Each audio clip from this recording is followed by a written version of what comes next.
I've been thinking about it daily, I'm an addict and it feels so bad, but it's good at the same time. Thinking like my favorite drug, favorite word, favorite song, favorite horn, get a beat to my damn rhymes. I don't know if you know, when I'm with you, I be gone, Look, and you're like a bad habit that I can't shake. Another pill that I know that I shouldn't take. Steady doing when I know that we need a break. But for what, when I know that it's too late. When I know I can't have it and it's tragic, but it feels like magic. God damn, and it feels so good. I guess I'm an addict for your love and a fool for you. Cause girl, you're like my damn drug.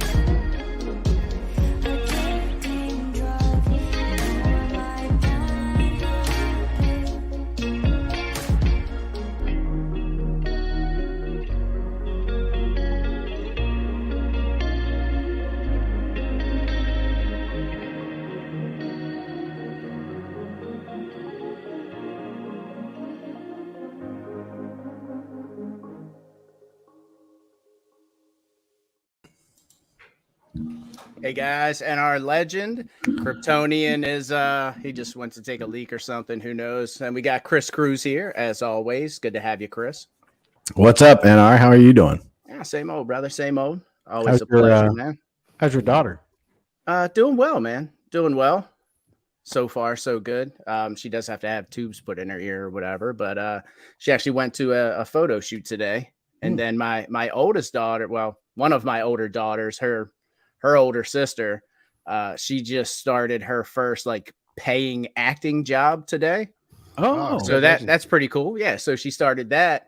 And then she got another opportunity, which is happening in a few weeks. She's actually going to Montana. She's getting what's called her equity card, which is for like actors and stuff where they're then able to get some of the benefits from the union and like that's so cool, insurance benefits. And so she's really stoked about that. That is awesome. Yeah, man. Plus awesome. being Native American, she's actually the play or whatever that she's starring in. She's actually like the lead role. It's about Native American women and missing and all this type of stuff, man. So it's like right up her alley, dude. So she's super stoked, man. Are you allowed to like disclose any information about it? Not at the moment, but as soon as I can, I'll definitely share with you guys and stuff. But literally, they're paying for her to fly to Montana. They're giving her, like $1,000, paying for pretty much the whole trip for her. And that's so cool, she's really excited, man. So yeah, it's good stuff.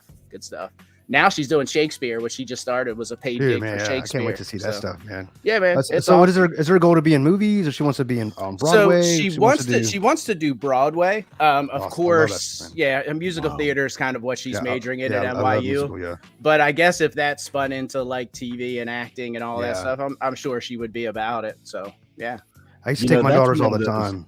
What are those things? Broadway, man. That's date night central, dude. It is, man.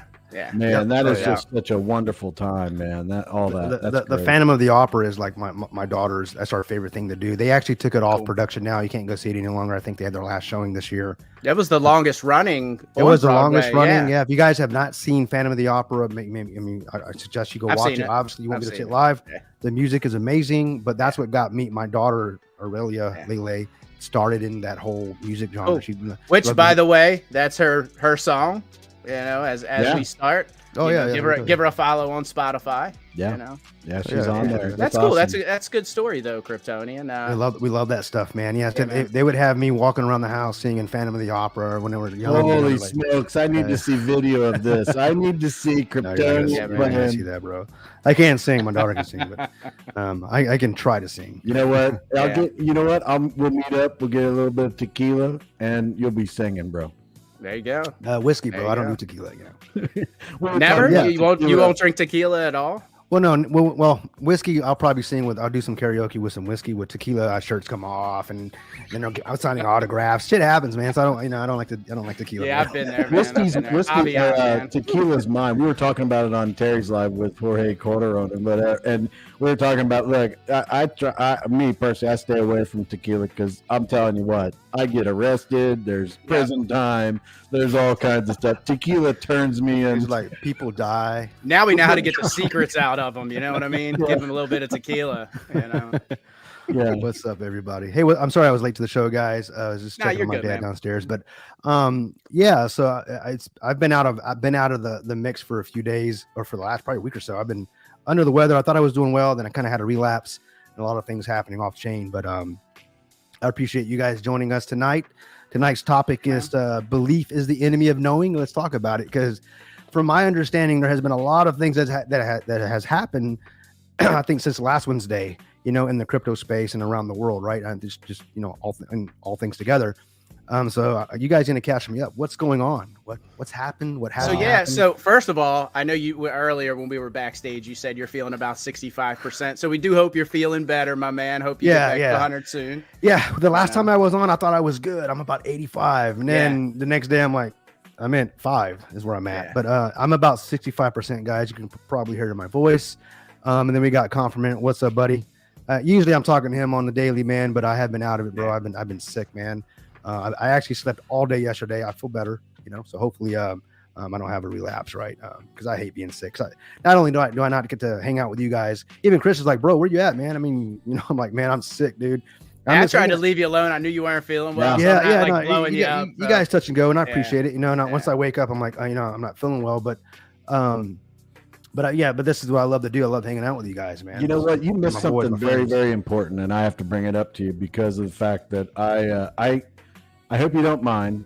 I did a drink to your dad on the Sunday Night Live. I saw it. It was good. Thank you, brother. I appreciate that. And I hadn't got your okay ahead of time, so if I overstepped the bounds, I apologize. Never, man, never. I appreciate that. That's what friends do, man. Look what I got.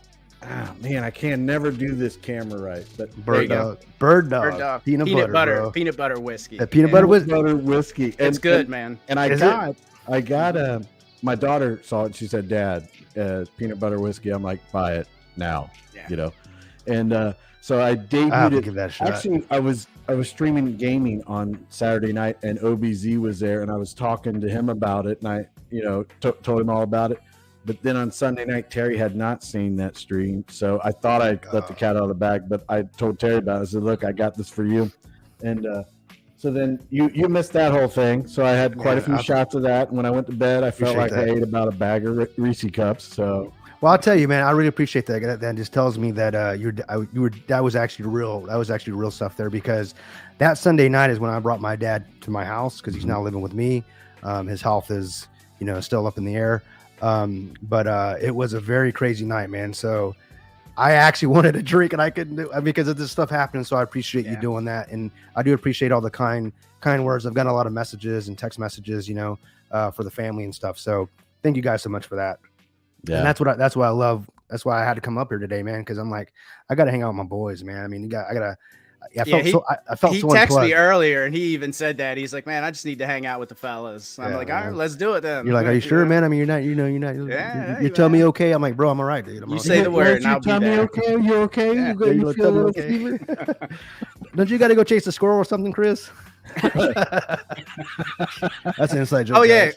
Chris, find out what that one last metric is that you need so we can try to help the community get you there, man. I'm assuming on that to get your super chats and all that good stuff. I'm assuming it's probably going to be watch hours, maybe, because I know it's 500. I'm over the watch hours. Okay. I find out what that one little metric is, and we'll see if we can't get you there. It still says that I gotta get to 1,000 subscribers, but my whole thing is, and I'm in the 8s. I'm in eight something. So it's good, man. When it comes, man, well deserved, man. Well deserved. I don't need any kind of I don't need any kind of super chats or anything like that. I just need and honestly, with everything that I do, I'm just hanging out with my buds. That's what it's about. What it is. I mean, and if I get a super chat, it's like, oh, I got a super chat for hanging out with my buds. So okay, what's better than that, right? Yeah, what's better than that? Wait a minute, you're gonna pay me to hang out with my buddies. Yeah, you know what's even better is when they pay you to give it to your buddies. You know, hey, we'll see how it goes. I'm just joking. Well, that is what I'm interested in, because I might end up turning off super chats, because if this thing ends up being something that I got a tax liability or anything like that, I don't know. But over a certain point, you will. They'll of course, it's YouTube, man. They're gonna send you a 1099 quicker than ever. Me personally, anything that I get, I'm gonna donate to charity. Once I get to the point where I get a check, I'm gonna let the viewers pick a charity. And I was thinking this though. I was on with Terry, and Terry's got he's under 100 subscribers, and I was thinking, Terry, why don't we do, if I'm on a live with somebody and I'm monetized, say I would get monetized. If I'm monetized and I'm on a live, what are the tax implications? And I'd have to talk to my attorney about it, but what would be the tax implications for us to just split that, even though he's not monetized? Right. I'm not going to cash app him. That could be a serious money, but if whatever, but I don't know how that happens when you're on a panel with a bunch of people and someone gets a super chat. Is that something that they do, or is that like, no, it's going to... Now I imagine, I mean, Prado, he's putting that right in his pocket, right? He's not I would assume. I've never had that conversation with him. I'm pretty sure it's like, if you get a super chat on your channel, you kind of keep it, and you just hope people spread the love around, if I'm not mistaken. Well, I guess you'd almost have to. I would have to see what it is, but you're figuring that YouTube's going to take their cut. He's actually shared with me. Yours. He's actually given me a lot of insults. I mean, for free. I never even actually had a... He's probably going to send me a 1099. I was waiting for it. He's a very giving man. I'm just joking. But I know if I contracted employee.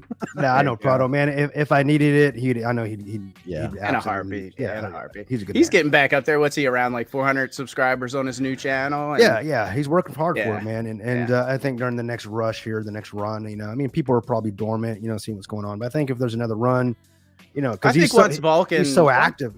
Once Vulcan launches and it starts getting, some hype and all those things. And that's kind of why we're waiting for Property Flex. We're not launching on Binance and then having people migrate over. We want to ride that hype train. Vulcan's going to be, putting in a lot of advertising dollars and getting a lot of hype geared towards Vulcan. We want to ride their coattails. We want to ride that hype train. So and Vulcan is strategically placed at this time. You guys, I see Discord and I see the things that Plan B puts out there and stuff like that, and Brian and everything. And I think you gotta take this and you gotta look at it more as a business point of view to this. Vulcan is they've positioned themselves in a very good way, because of the fact that with all this stuff that's going on, they can cut through all the noise and be like, here we are. This is what our blockchain is, and I think it's going to get a lot more. And especially with the Gensler coming down on the staking and this being auto staking. I mean, it's kind of the SEC killer is kind of how they can really promote that. And with everything that's going on in crypto and with the government and the SEC, they could really carve out that niche. You know what I mean? That niche. It's what the SEC is doing is like anti-governance. So it's like. It's like, it's crazy, man. They're setting companies up, or entities up, I guess would be the proper legal term to say. They're setting entities up to fail, to come in, swoop in, and bring them to court. And it's like, wait, you have to put down the rules. You have to do this. What's best for the American people is to establish rules that benefit business and the individual. So it's a voluntary transaction. That's what capitalism is. So it's a voluntary transaction. So people are voluntarily doing crypto. Okay. So they want to do crypto. Okay. Establish something that says, okay, to make these voluntary transactions, this is what we need to make sure that the consumer's protected. Boom. Follow these rules. That's it. But there's no rules. Well, because the question is, are they really worried about us? No, they're not at this point. And I think it shines through. Right. And I put this squarely on Biden, though. I mean, I'm usually like I can see the positive and negatives on this stuff, but this is squarely on Biden's shoulders because of the fact that you have this rogue. You have this rogue. You have this. I don't know if he's rogue or not, but you have this guy going out here and taking a sledgehammer to crypto, and you have the leader of the administration sitting there. The crazy thing is, a few years ago, he was praising crypto and blockchain, saying it's the next. Yep. The next. In all fairness to Biden, he's been pretty busy this week. He had this big pride thing at the White House where one of the trans men flashed the children and everything. So very embarrassing in my view. I'd like to know what Prado thinks about that, because Biden's the big guy, whatever, but he's got a lot of problems right now. So with the whole crypto thing, I mean, I bet you that's not even on his radar. I think it's fair to say most presidents have handlers in a sense. They're kingmakers in a sense. Right. And I think the most evidence of that is the Biden administration. The guy's got a lot of problems up the road here. They got some actual recordings that the FBI has. If you guys know what I'm talking about, that people say they don't exist. They found them like 17 recordings saying that the guy's actually, doing business with people we shouldn't have been doing business with. So we're going to see how that all plays out. I think. So I think the last thing he needs to do is to now continue to do he's doing or allow what to happen to crypto, because at the end of the day, I like what you were talking, how you mentioned that, Chris. Capitalism is a voluntary transaction. Obviously there needs to be some sort. Dare I say it, regulation. I don't like the word regulation. I think there just needs to be some boundaries in a sense. If you want to play, understand what the rules are. But what I don't want is the government coming in saying, "Hey, it's so bad, we're here to help you," because we know how that works out. Yeah, that's not as always. So yeah. So, but it's anti-governance is what it is. It is. Case of that's they're setting up the communities, these entities to fail, and then they swoop in and basically that's how they initiate all their extra rules.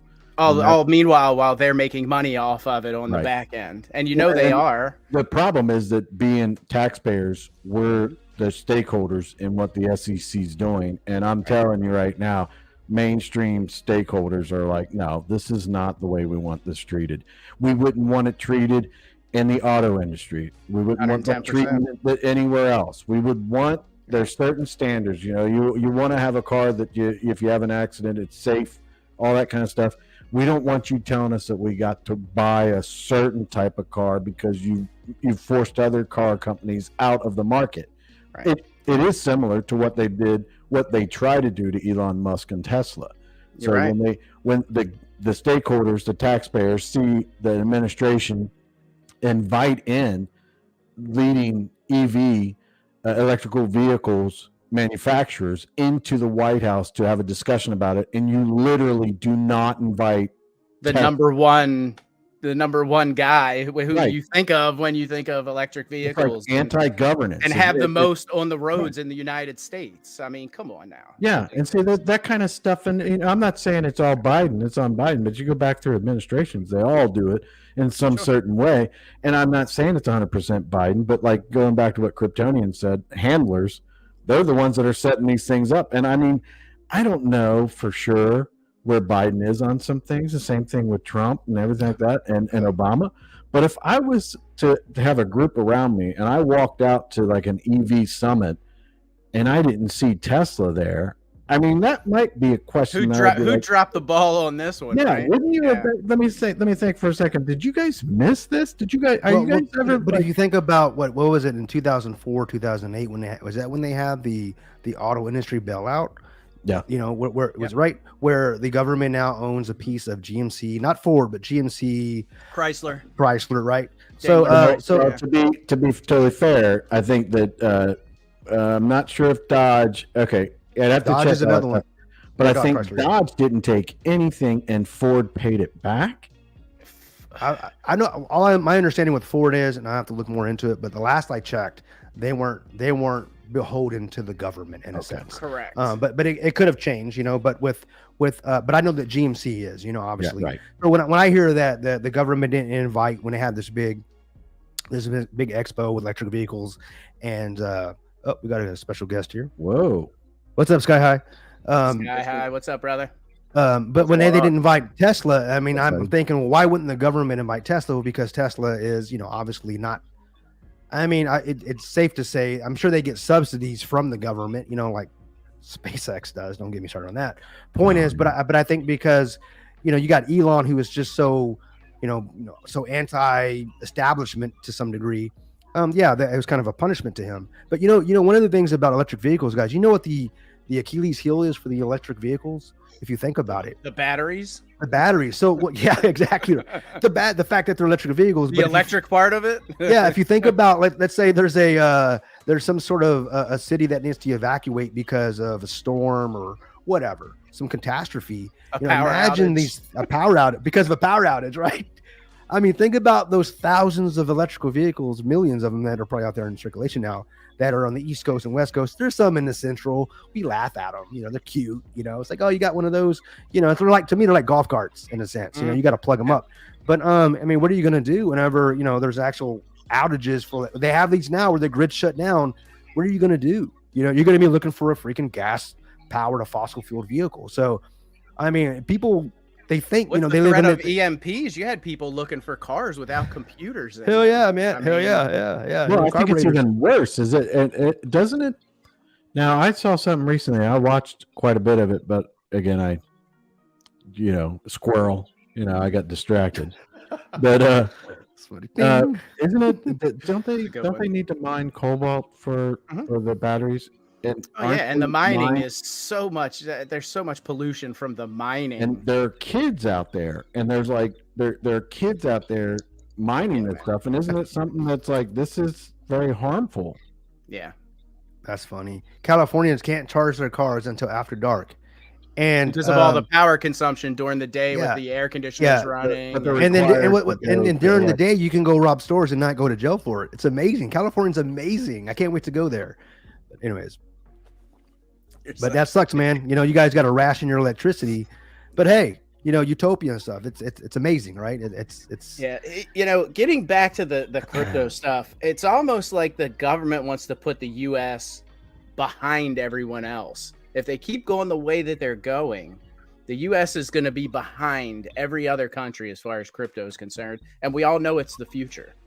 So why the resistance? Well. Why? I think the one thing that's pretty obvious is that they want basically they want to control it. Yeah, they want to control it. Yeah.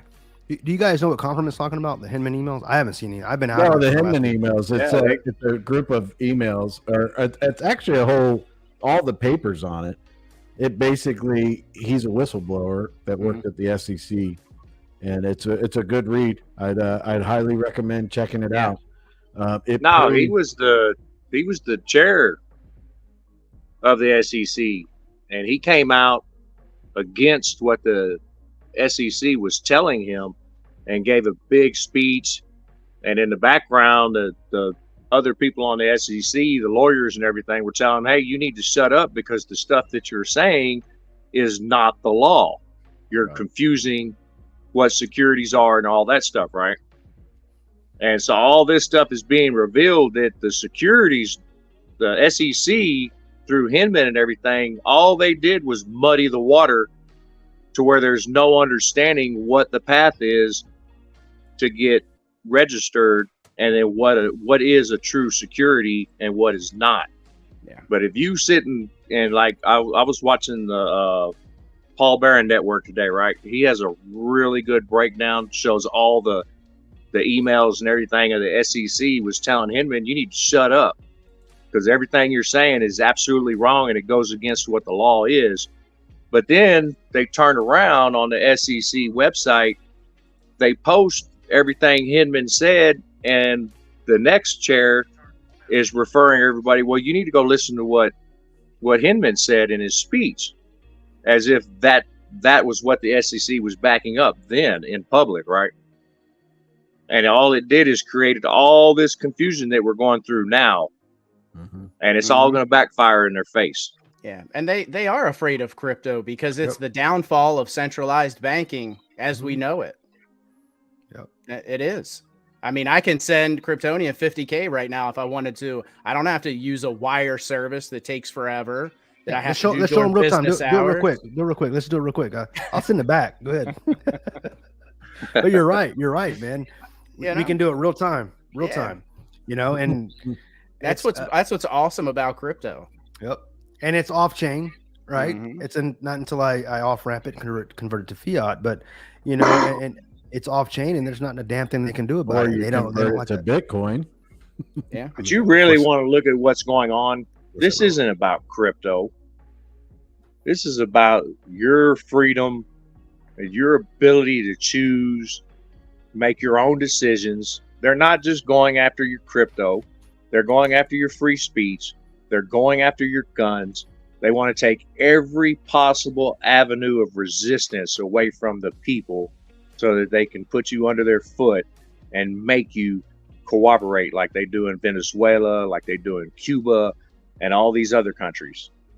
As long as you have an avenue to get away from that and to remain free, they can't do that. So they have to crush every possible avenue that you have to maintain your freedom.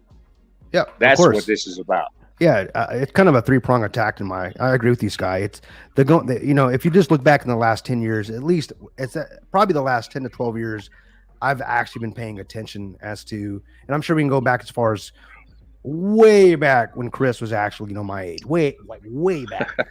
And he can probably see the same. It's probably happened. He's probably seen, I'm being serious. That's when it started. That's when it started. Like whenever Moses came down and with the tablets. No, but don't get too carried away because I'm older than Chris. Now, all I'm going to say is, sorry, Chris. You guys call them tablets. we called them stones. So. Stones. Oh, well, there you go. Stone tablets. I'm sorry. You know, excuse my ebonics, man. But no, but you know, the first thing they do is they attack your ability to. They control your ability to think, and that goes through indoctrination with the education system and all these things. They make you. They make you great. They make you very, very average. They make sure that you stay. Well, not only that, and the lack of what they teach you. They don't teach any finances. That's right. They don't teach you how to become an entrepreneur. They don't teach you how to be. They don't teach you about trust and how to actually really to borrow money, right, Chris? How to use. Right. They took all the trades out of schools. So they that's right. They control your way to think. Now they're controlling how you speak. You can't say certain things, and the last frontier is how to commerce. So if you can't think, you can't speak, and you can't buy what you want, welcome to global, I would say, enslavement at the end of the day. You know, now you become basically a subject to who? Well, not to the King of England, obviously, or, you know, if there's any other king anywhere, but you basically become a subject to the government and to literally the fiat that runs this global. They want to do this global. You guys heard about this whole global one world government. Well, I mean, I don't see it as a one world government. I think the first approach is going to be a one world, a global commerce or fiat or a digital currency. And the way they do that is through blockchain technology. If you think about it, that's why you've got all these governments trying to do that with their own digital currency. And then comes the credit system. Yeah. And then you got the social credits, right? Yeah. So at the end of the day, you know, in China, you know, we talk about it all the time, right? I mean, if you do not toe the line, you know, you speak against the government, they shut down your social credit. You still have your bank account, right? Yeah, well, you still have your credits. You still have $10,000 in the bank. I mean, yen, whatever it is. We're not taking your money. We're not tyrants. Oh, but you can't buy McDonald's. You can't pay your utility bill. Oh, no, you can't take the train. You can't pay your mortgage. Why? Well, you still got your money, though, but you can't use it with the click of a mouse. Welcome to total centralization, and that's what we do not like. We don't want that. Well, don't forget, China put an expiration date on the yuan. So if you don't use your money within a certain amount of time, it expires. It expires. Some of the greatest words ever spoken from any man, and I would say the greatest president of all time, Ronald Reagan.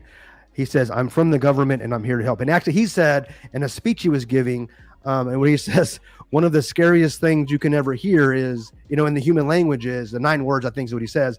"Hi, I'm here from the government and I'm here to help." Tell me any point in time where the government has actually showed up to help and people actually, and the people were actually helped. I mean, as a whole, you can't. Why? Because people at the end of the day, we all have, no one's perfect, right? We all have our issues. We're all fallible. And we're going to take people that aren't perfect when they're running other people, controlling other people. I mean, absolute power corrupts absolutely at the end of the day. And when you give people the right to control everything in your life, they will control everything in your life without warrant, without any reservation in that regard. They are line their own pockets all the time. And their friends and their cronies' pockets. Yep. They help themselves, man. That's right, Along Monkey. the way. Yep. Well, it goes back to my whole thing is that we're right now. I'm getting older, so I'm seeing less of it, but I'm actually seeing more of it. But it's a big issue. But the younger generation, they're living through policies. Usual suspects that are going to be people that are making policy for the younger generation that will be dead and gone. Yeah, we've had that combo, and you're right, man. You're right. Somebody that's 80 years old shouldn't be making decisions for somebody, for the generation who's between 20 and 30. That's right. They can't relate at all. They have no idea what problems they're facing, what kind of shit they're going through, having to deal with. You're 110% right, Chris. And I know you've said that before, and I've agreed with you before, but I think it can't be said enough. Yeah, because it's one of those things. It's like, the younger generation, they want crypto. Yep. They want crypto. They want fast transactions in totally different ways. They want easy access to their money. They don't want it to be controlled by the government. They want it controlled by anybody. I think the generation now between, maybe the teens, maybe the older teens, the high school graduates to college graduates, they're wanting less and less control over their money from government and banks and things like that. And they're going to push this through in the future. The only problem is the policies are being made by people that aren't going to be there. Right. So. Oh, yeah, they're already well off, well off. Well, they'll be there. They'll be there in the 90s, like you, Chris. Right. So I won't, man. I'll be drinking tequila on a beach somewhere, going butt naked. Yeah. Yeah. We already established that. Yeah, I saw that's all right, Chris. They're just jealous they didn't get to play with Methuselah when they were little kids. Methuselah, is that a 40s joke? What is that? What's Methuselah? Methuselah was in the Old Testament. Oh, my bad. Yeah, you missed that by a long shot there, buddy. I don't know. I thought I knew the Bible, but I guess I don't. Yeah. Sorry. Oh, Methuselah, I get you. That's why you guys weren't there. I get it. My bad. Or I wasn't there, Yeah. Yeah. But I have no problem saying I'm old. Yeah. I'm getting older, man, and I'm coming to terms, especially what's going on with my dad. I'm realizing that, okay, I'm 46 years old, pushing 50 here in a few years, pretty close to it. And you begin to realize, I think the older you get, and the older I've gotten, at least in the last 10 years, that, man, no one's here to save you, man. No one's coming to save you. You have to be your own hero at the end of the day. Yeah, man. And that's just the way it is.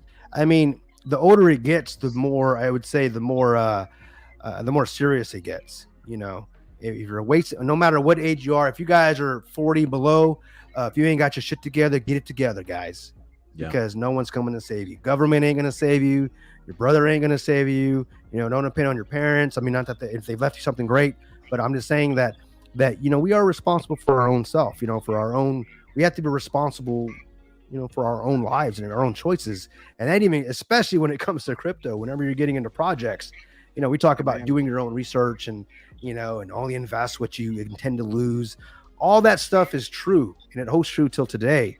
But and that's why some of those on this panel have experienced a few things whenever we bring those the research to the table. Some people don't like what we find, but anyways, I like that. Teddy once says that the greatest trick that the devil ever played was convincing the world that he did not exist, and I agree with that 100%.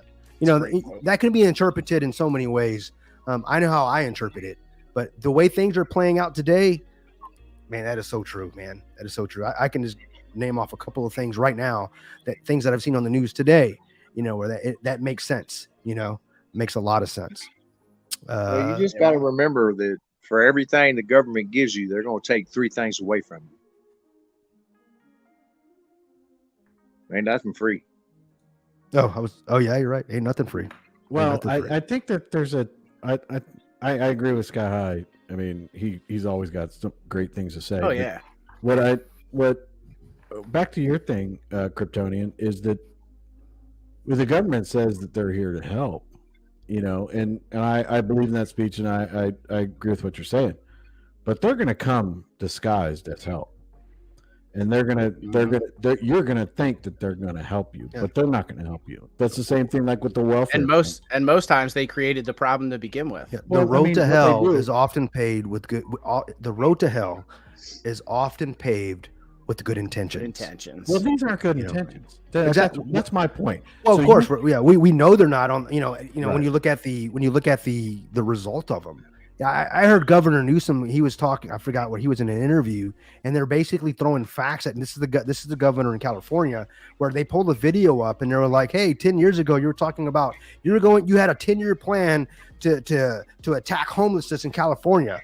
Well, it's like it's worse. It's like blown out of proportion. It's 40% worse worse than it was when he started. And he goes, "Well, I know, and I own that, but it's not my fault." It's like. Then whose fault is it? Yeah, but you're playing so I hear you, Chris. I didn't mean to interrupt, but yeah, you're right. I was just going to say that, when we talk about good intentions, it's like, oh, this is the problem. We know how to fix it. But like you've always said, Chris, they're the ones that tip, because you've experienced this. I think you and Sky could see this, in your lifetime, that they're the ones creating the problems. They come up with the solution. It causes more chaos. Out of chaos comes order, and out of the order comes less rights that we have and we get to hold on to. At the end of the day, what I've seen in my lifetime, my rights have been eroded, not just in America, but as just a human on this planet. You know what I mean? It's like we have less rights than I did when I was in the 80s and and in the 70s when I was born. So, anyways, well, my point goes back to, the war on poverty and that, you can look at different communities before, like during the 60s, and how they were thriving, and then they come in and be like, we're going to create welfare and everything like that. Yeah. Now you have generational people on welfare, which the welfare recipients, they're demoralized. They're like, I don't want to be on welfare. I want to move up. But think about the position that they're in. You're literally going to give me free money, and all I got to do a few things to get that. And it's like, you're creating a problem. You're not solving an issue. Right. Yeah. You're putting a Band-Aid on a gaping wound. Right. Is what you're giving doing. People a helping hand up is one thing.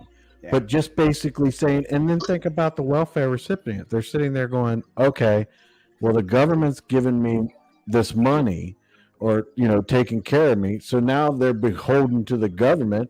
And if the government doesn't send them a check or doesn't do get their food stamps or whatever, then what are they going to do? Well, it'll be great because they'll pull themselves up, but at the same time, that's not great when it doesn't come in. And then you're sitting there going, okay, I'm beholden to the government now. I want to break away from this. Think about the struggle, how to pull yourself off of that stuff and come up out of welfare and out of poverty.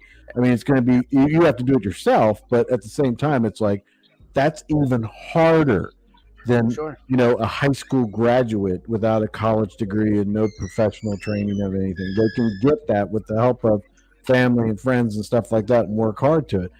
But when you're older and you're stuck in that position, it's just creating a whole problem from it. And that's why I say when Kryptonian's right, the government's here to help. They're not here to help. They're going to disguise that help and basically force you to be beholden to them for the future. Well, and that's when you see that vicious loop of people continuously voting for the same shitty politicians over and over again, because they're stuck in that loop. Like you said, they're beholden to the government. They feel like they have to elect a certain demographic of politician, a certain party, because that's who's been taking care of them, and you just get into that vicious cycle, and you see it time and time again, especially in your larger cities and places like that. It's ridiculous. Yeah, it's a great point, Chris. Yeah, man. There's just 337 million people in the U.S. That's million. And we are the ones who can make a change with unity. So that's where I get thanks, Robert, for that. And that's where I get the actual statement I guess the the thing that I always say, they need us more than we need them. Once people really wake up to the fact that the moment we as a society, as a people, as human beings wake up one day and go, you know what? I'm not going to be... Enough's enough. Yeah, enough's enough. When you're sick and tired of being sick and tired is when it stops. Yeah, man. And then what happens is once the politicians realize that, oh shit, you know, I'm not going to get their vote. In fact, I may get strung up and you know, and dragged to the streets because I'm ruining people's lives. Once they realize that they're really hurting people and people are tired of that, I mean, they will stop. It will stop. You know, until then, they're just going to continue business as usual. So, you know, at the end of the day, you know, depending on what part of the world you're in, you know, in America, we have the ability to vote. As we're finding out in the last few elections, it doesn't mean the votes don't mean shit. You know, at the end of the day, I mean, I'll say it. You know, I know some don't believe that, but it's very, very, very, very, very, very evident that there is definitely something going on in the politics of America, and I'm sure in the places that you're from as well. But when it comes to crypto, you know, where there are no borders, there are no boundaries. It's just straight up blockchain, right?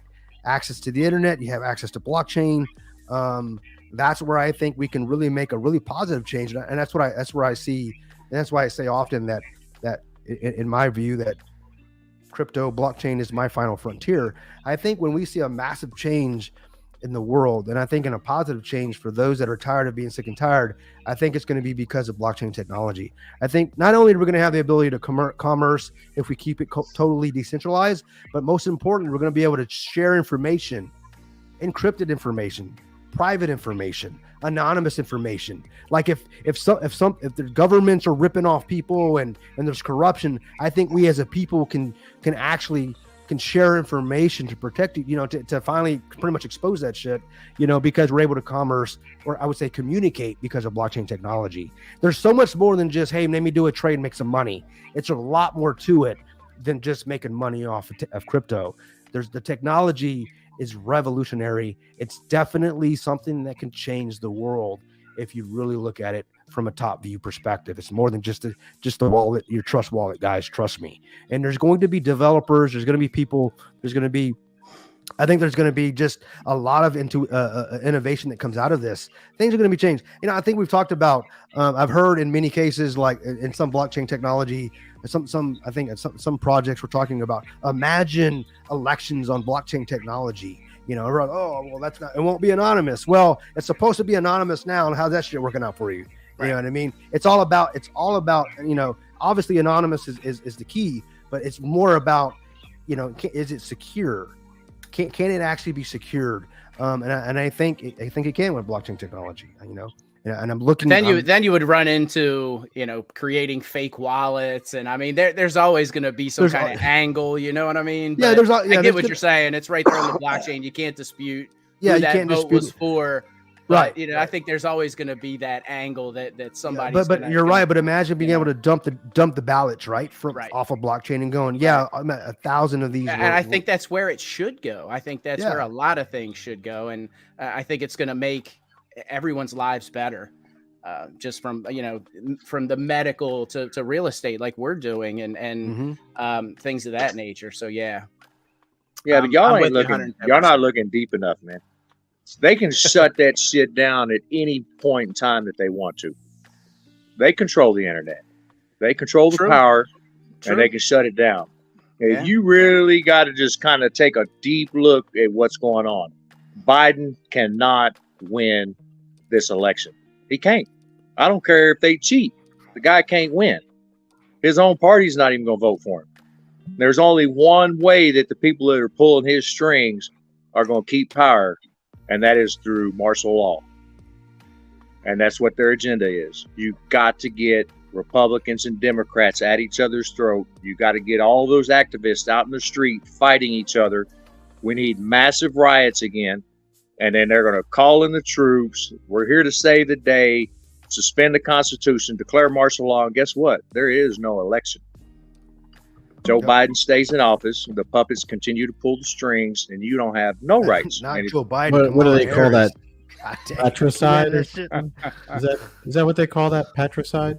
Is that Patrick When they- Swayze. I think that's the term for it, Chris. Yeah, I think they that's like suspend the the official elections. term. Yeah. No, they'll Patrick just get Swayze. some. They'll get some lookalike to come in there and play him like because Hillary has that lookalike. Yeah. I mean, She steps in. She steps in for her when she's ducking out the back door. The fake Hillary goes out the front door, and they have a if you I haven't really seen look- a fake Hillary. I've seen a fake. Who did I see? A fake. Was it a Biden? I think I saw. I've seen a fake Biden. Yeah, I've Yeah. seen a fake- I've No seen a couple of fake wrinkles. Like, Yeah, no wrinkles. dude and shit. didn't Oh, his blink and earlobe. shit. Like, Yeah, it's just yeah, that's crazy What? shit, right? The earlobes, man, isn't it? it's The eerie, earlobes, man. because he has them there like Crazy. detached in yeah. old pictures, and like this Yeah. one they're not. Yeah. Well, I know he's had a massive plastic surgery. I don't know if that's that. I don't know if that's all true and everything like that, but I know what Sky's talking about because when Hillary was, she was taken out of somewhere. It looked like she was drunk, but she could barely walk, and they were putting her in her van. The van that she Oh was yeah, I going remember around. that. Which is like being They, falling they were out. putting her in there, and then I was like, "Wow, I hope she was okay," because I didn't know if she was drunk or if like she was having a medical episode or something like that. I mean, these people are human. Right. But Yeah. then I saw like on Fox News or something like that, like maybe an hour later, she's outside of some place, and they're like, "How are you feeling?" And she's like, "I'm fine. What's the problem? Oh, there's nothing wrong." I'm like, first off, it didn't look like her. It looked totally different. But at the same time, I was like, you weren't just fine. You were like, they had to carry you into that van. Yeah. I mean, I remember she was being it interviewed. might be innocent. It might be innocent. And she just doesn't want people to think that she had a medical condition at that time or something was wrong. But to me, it was like, if I was running for president and they had to carry me out to the car, either I'd be out there going, "Yeah, I drink way too much," or I'd be like, okay, I gotta, I had a Well, medical she's definitely not episode. going to admit that she's not capable Right. due to medical reasons, right? I mean, Right, I would there could be a assume that. legitimate reason. I why remember she one did that. time she was being interviewed. She was like in a restaurant. I don't know. She was walking through a crowd. It looked like she was in a building, and they asked her a simple question, and she was just like, she's like malfunctioned. She's just like went into an episode, and I'm like, whoa, what the hell happened there? But the challenge I have with that are these clips is obviously something's going on, but the challenge I have is who's presenting the news, right? So how do I know that clip is from the same day, same hour, within the same few minutes, right? And I don't trust I don't trust cable news. I don't trust local news. I just don't trust the news in general anymore. That's why I like the OMG. Is it OMG? Which is the O'Keefe Media Group, which is the James O'Keefe from the Veritas Project. He's basically equipping everybody to be journalists.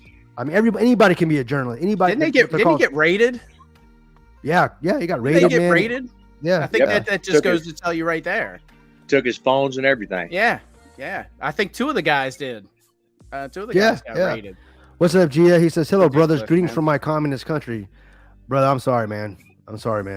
That You're where are you from, Gia? Are you from Vietnam? I think he's from Vietnam. I think it's Vietnam, but correct me if I'm wrong. But it's hard for me to see what's been going on against Trump time and time again, and still believe it's still in America. To be honest, same here, man. This. I see what's happening with him. We have a sitting president directing the Department of Justice To his indict opponent. his opponent, right? To indict his opponent in a soon-to-be election. Yeah. If people don't see what's wrong with this, you're not looking. Yeah, Vietnam. And the same government who didn't prosecute and go after Hillary, who didn't go after Biden's son, or even the Biden family at this point, right? Yep. Well, let me ask you this question here, Or Bush. Yeah. and you Yeah. guys can correct me if I'm wrong, right?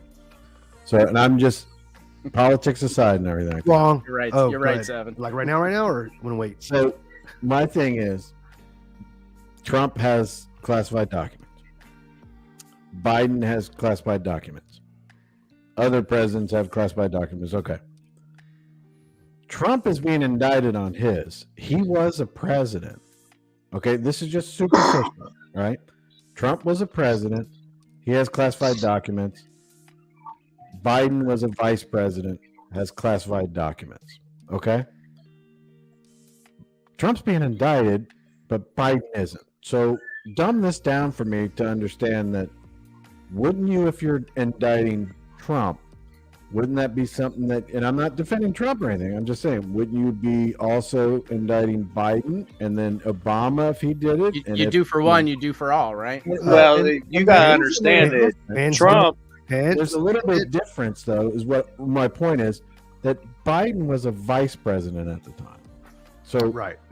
Which is not supposed to Biden doesn't have any coverage, but you got to understand something. Any classified documents. Right. Any of them. They but tried to prosecute Bill Clinton behind the socks, where he had all those audio tapes, classified audio tapes in his sock drawer.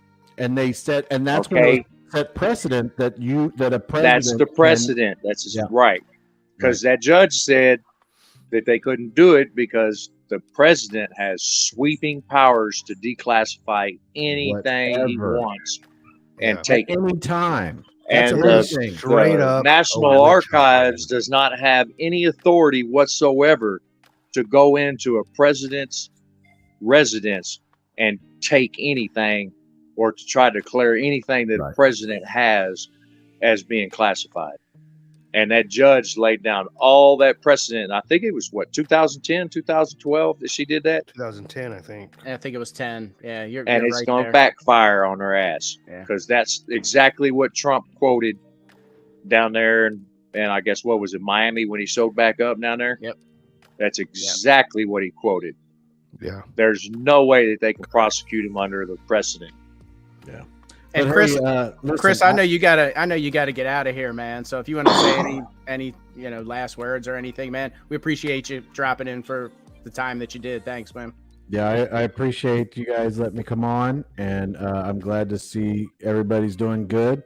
I wish I had more time, but I'm gonna be. I promised my son I'd stream Far Cry 5 with him, so I'm gonna jump off here and go do that. And hope you guys are good. And I love the music back there, Krypton. Oh, we love you too, bro. I love all you guys. You guys take care, right? Thanks, right, Chris. Enjoy your evening, man. Thanks for jumping on, brother. All right, man. Have a good night. We'll talk, brother. Sky. Have fun, man. Yeah, I think he's gonna go stream some gaming with his son. Yeah. Right. Yeah. You know what they're fixing to do? They're fixing to go drink that peanut butter whiskey. Well, I think they're celebrating. He actually created an OnlyFans account, and apparently he's got like 1,000 subscribers already. So he's like real excited. They're gonna go do this thing. So he does that granny porn. He does the granny porn. God, I hope not. I will lose what little respect I have for the guy. Just a little. But hey, he's probably that grandpa. He's got the sweet 20-year-old over there. Yeah. Nah, Chris I think he's got like 800 subscribers. He's doing already. good, man. He's killing it, man. He's killing. You know why? You know why he's killing it? Because he's honest. He's genuine, and he's damn right. He's knowledgeable, man. He does a lot of things, man. And he's likable, man. He's a good dude, man. I'm happy to call him a friend. I'm proud to call him a friend. Ditto, brother. Well, Chris is smart. He's one of the very few that actually goes to research before he opens his mouth. And we only scratched the surface here on the lives and stuff, man. You've had some conversations with him backstage, Sky High. Man, that's where he really lets it out. And dude's intelligent as hell, and he's just good people.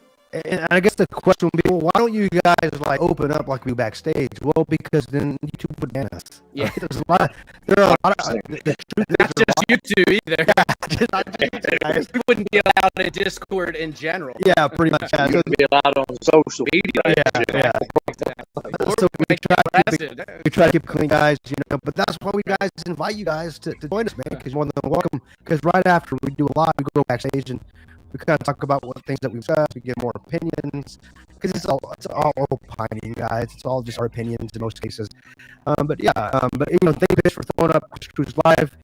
Guys, if you haven't subscribed to Chris Cruz, definitely do it. Not only does he give us the honor of joining our lives, he's on many other channels. He's a lot of fun to hang out with. You will learn something if you at least join one of his lives. I promise. You will learn something. You will walk away a better man, woman from one live. He does the trivia. That's good time, man. He Yeah, did that's trivia fun the too. other night. It was a good time. Just yeah, man. Chris is good people, man. There's he's really good. Man. nothing bad I can say about that man. So yeah, no doubt. Uh-oh. Now, obviously, you guys heard, with the Vulcan community that Prisma got kicked out because of what happened with their launch. I know you've been out of the scene for a couple days. You've been sick. I know I texted you a bunch of stuff, and yeah, Prisma. So apparently Prisma. Who's breaking up? Hey guys, is the audio good now? Hopefully it sounds better. I turned on a little bit. Let me know. Well, they're saying via live we were kind of breaking up. Hopefully it sounds good, guys. Let us know.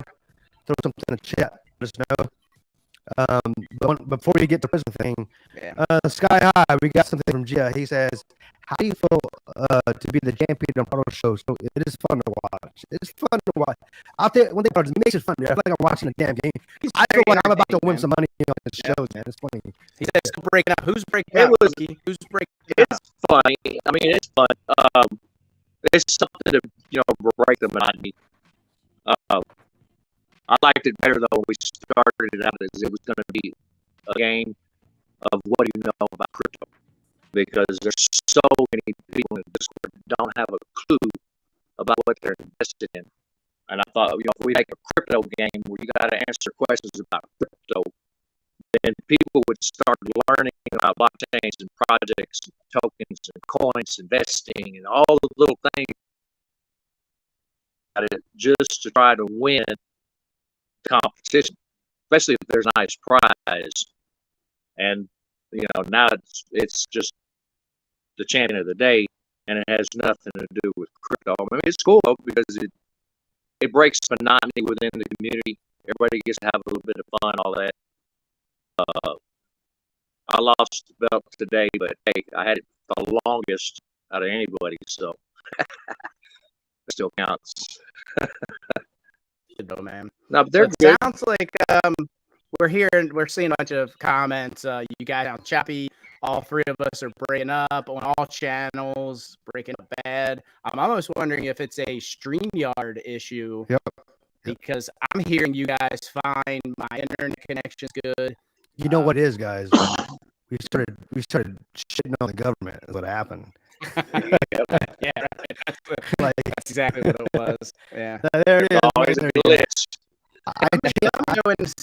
Let me go into my settings and turn off my audio and turn it back on. I actually changed my internet connection, guys. Let me know if that's even any better. Hopefully it is.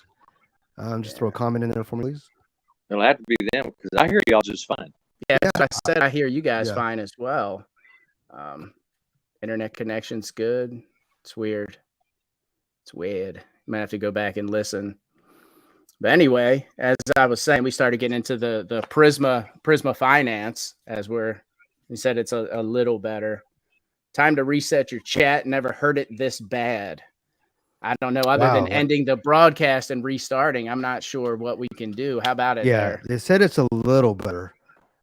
I start talking about Hillary. Yeah, exactly. Exactly, Stevie. Sometimes the moment we start shitting on Hillary, she shits on us, man. I think it was a StreamYard. I think it was a StreamYard issue, but who knows? All right. Well, they have key words that they pop up. Like email server. Right, email server. Oh, here's another one. I didn't commit suicide. Right. Okay, there you go. All right, guys. Hopefully that's better, guys. We'll stop talking about things of the past. Talk about things of the future. Yeah. And in fact, we're going to be talking about something that has happened today. I believe did it happen today, AR, with Prisma Finance? And I think it happened yesterday, if I'm not mistaken. Yesterday. With Prisma. I've been sick, guys, under the weather. So they launched. Instead of waiting to get on to the Vulcan blockchain, they decided they were going to launch a little early. And so they launched on BSC, and so they had an issue. So apparently there was a line of code, and now they had this project. It went through audit. It passed the audit. They paid for this audit, and so there was a line of code that allowed people to mint their own tokens. And apparently this one devious character minted a bunch of tokens. And before they caught it, minted a ton of tokens, ended up selling those tokens and basically stole half of the liquidity. So they raised, I think, about 29K, almost 30K. And this bad actor got away with about 14,000. So, yeah. Yeah, So, that really sucked. Yeah, so let me try something here. But didn't Esco lose like $1.5 million? Oh yeah, Esco they're did. Not, yeah, they're not trying to kick them away from the blockchain. Yeah, I mean that's that's another point. Now they kind of own the blockchain. What can you do? Yeah, that's the other side of it, is they kind of own it. So like it's like you're fired, but you can't fire me. You know, I fire you. You know, it's one of those things. Yeah, I mean, I guess the point of kicking them out of the projects at this point is because they weren't sure what caused it or why. Even though now we know it's that nefarious code, but I guess you really don't know who's behind it. I mean, I can tell you just from what I've heard and from knowing the guys behind it, it's not the team. You know, I can come out and clearly say that. And what's that guy's name? Moon God? Yeah. I mean, those guys really cared. They were trying to do something. They were all broken. Totally upfront. Yeah. As far as you know, that he was emotional about it. It really messed with his head. That happened. There was not a lie came out of that dude's mouth. No, we spent many times with Matt, you know, was it Crypto Moon God or whatever for his handle? I know him as Matt. Man, the guy seemed very sincere to me. I don't know of any reason why, or I can't give any like, oh no, something shady about that. I think it's something that happened. It's, you know, unfortunately, it's one of those things that you know you try to get everything, you know, trust but verify, right? And you're trusting a company to go and audit your contract, you know. And we kind of talked about this backstage, you know. The way it sounds to me is that the company that verified the contract, you know, I don't know. This is just my opinion. I don't think they actually did their part. So apparently the auditor saw the code, knew that piece of code was in there, but assumed, and you know what happens when you assume, but they assumed that they wanted it in there, which to me is a little bit mind-blowing, because why would you think that a project like that, you know, I would hope you've read their white paper. If you're auditing the contract, you know what they're trying to accomplish, you know what they're trying to do. Why would you think that they would want that in there? So to me, I think kind of falls on the auditing company. I know if I owned the auditing company and I wanted other people to use my services, I would make that right personally. Yeah. I would take care of that 14K and make those investors who trusted my audit, I would make that right. That's just me. Yeah, it's not like it's a big hit. Right. Correct. 13K for them. It's not like it's 1.5 million, right? Right. And right. Didn't they audit like 5 times? Was it 5 and times? Apparently that piece of code was put in. They didn't look at that section of the code for like 8 months or something like that. So it was something that they did a long time ago. It was kind of like a check yes or no if you want this option in the code. So it doesn't even sound like it was nefarious from the dev. And I feel bad for those guys because you know, they were trying to bring something cool to Vulcan. They were trying to bring something you know, for the community, and it ended up going to shit. And it's a shame. I feel bad for those guys because I know if that happened to us, I know I would, you know. And Sky, I've talked to you about what happened to me in the past. I've had a failed project back in like 2017, and it's an emotional roller coaster ride, man. It sucks. You know, you're all excited about your launch. You know, you've got a soft cap of 10K, and you see all this. You know, I think they got almost 30K, which is a lot. Yeah, and I think a lot of people, the water's been muddied on what a rug pull is and what something just failing is. Correct. Everything now is, you know, it's a rug. People lose money. It's a rug. It's this, that, the other. But yeah, man, it's unfortunate. Yeah, I agree. It happened, but it looks like at this point they did get kicked out of the projects. But hopefully they'll be back. hopefully they're able to kind of rectify everything. And I think they said they were going to do a version 2. And I hope those guys get back on their feet. And I hope they do end up migrating over to the Vulcan blockchain. And I hope everything goes smooth for them, because a very promising project. Yeah, I liked it. In fact, I understand what their approach was, and I know they really, I believe they truly wanted to bring something, some stability, some real, some real, I guess, real stability to crypto. And if they do the V2, that's great. But at the end of the day, it definitely, it kind of, unfortunately, that happened to them. And man, my heart goes out to Matt. He's a good guy, man. Yeah. And I know he meant well, right? I will say that. I mean, from the time that I spent with him, he seemed like a really good guy. Seemed like he really meant well. And I think for all of us that are actually bringing projects, not only to Vulcan, but to any blockchain, to any community, it makes you really want to inspect what you expect, and really ensure that every T is crossed and every I is dotted, at the end of the day. Because and don't use that company. Yeah, and don't use that. Yeah, at the end of the day, don't use the company that they use, right? What's sad is they actually paid money. When you paid for that service. That's what I mean. There should have been some kind of, and this is something that we talk about in the back. In fact, it's an insurance that I actually just paid the other day. It's an errors and omissions, basically insurance. I would think they should have something like that, or the auditing company, just in case you miss something, or again, something's omitted that shouldn't have been. And again, like you said, man, it's not a super huge hit, but just the optics of it is a hit in itself. Financially, not a huge hit. It's definitely something you can recover from, but the optics of how it looked and kind of how it unfolded, that's tough to recover from. It is, man. It is. You're breaking up now. I can hear you breaking up. I'm breaking up? Yeah, you cut out, and then your voice went kind of weird sounding there for a second. What about now? Everything sound good now, Sky? He ain't said nothing. Oh, how about now? Yeah, can you hear me now? Okay. Yeah, no, I think we pissed off the Masters of the Universe. Going back to the comment way early where I think I forgot who it was. Maybe it was Moki. Somebody was saying that Prado was going against the Masters of the Universe.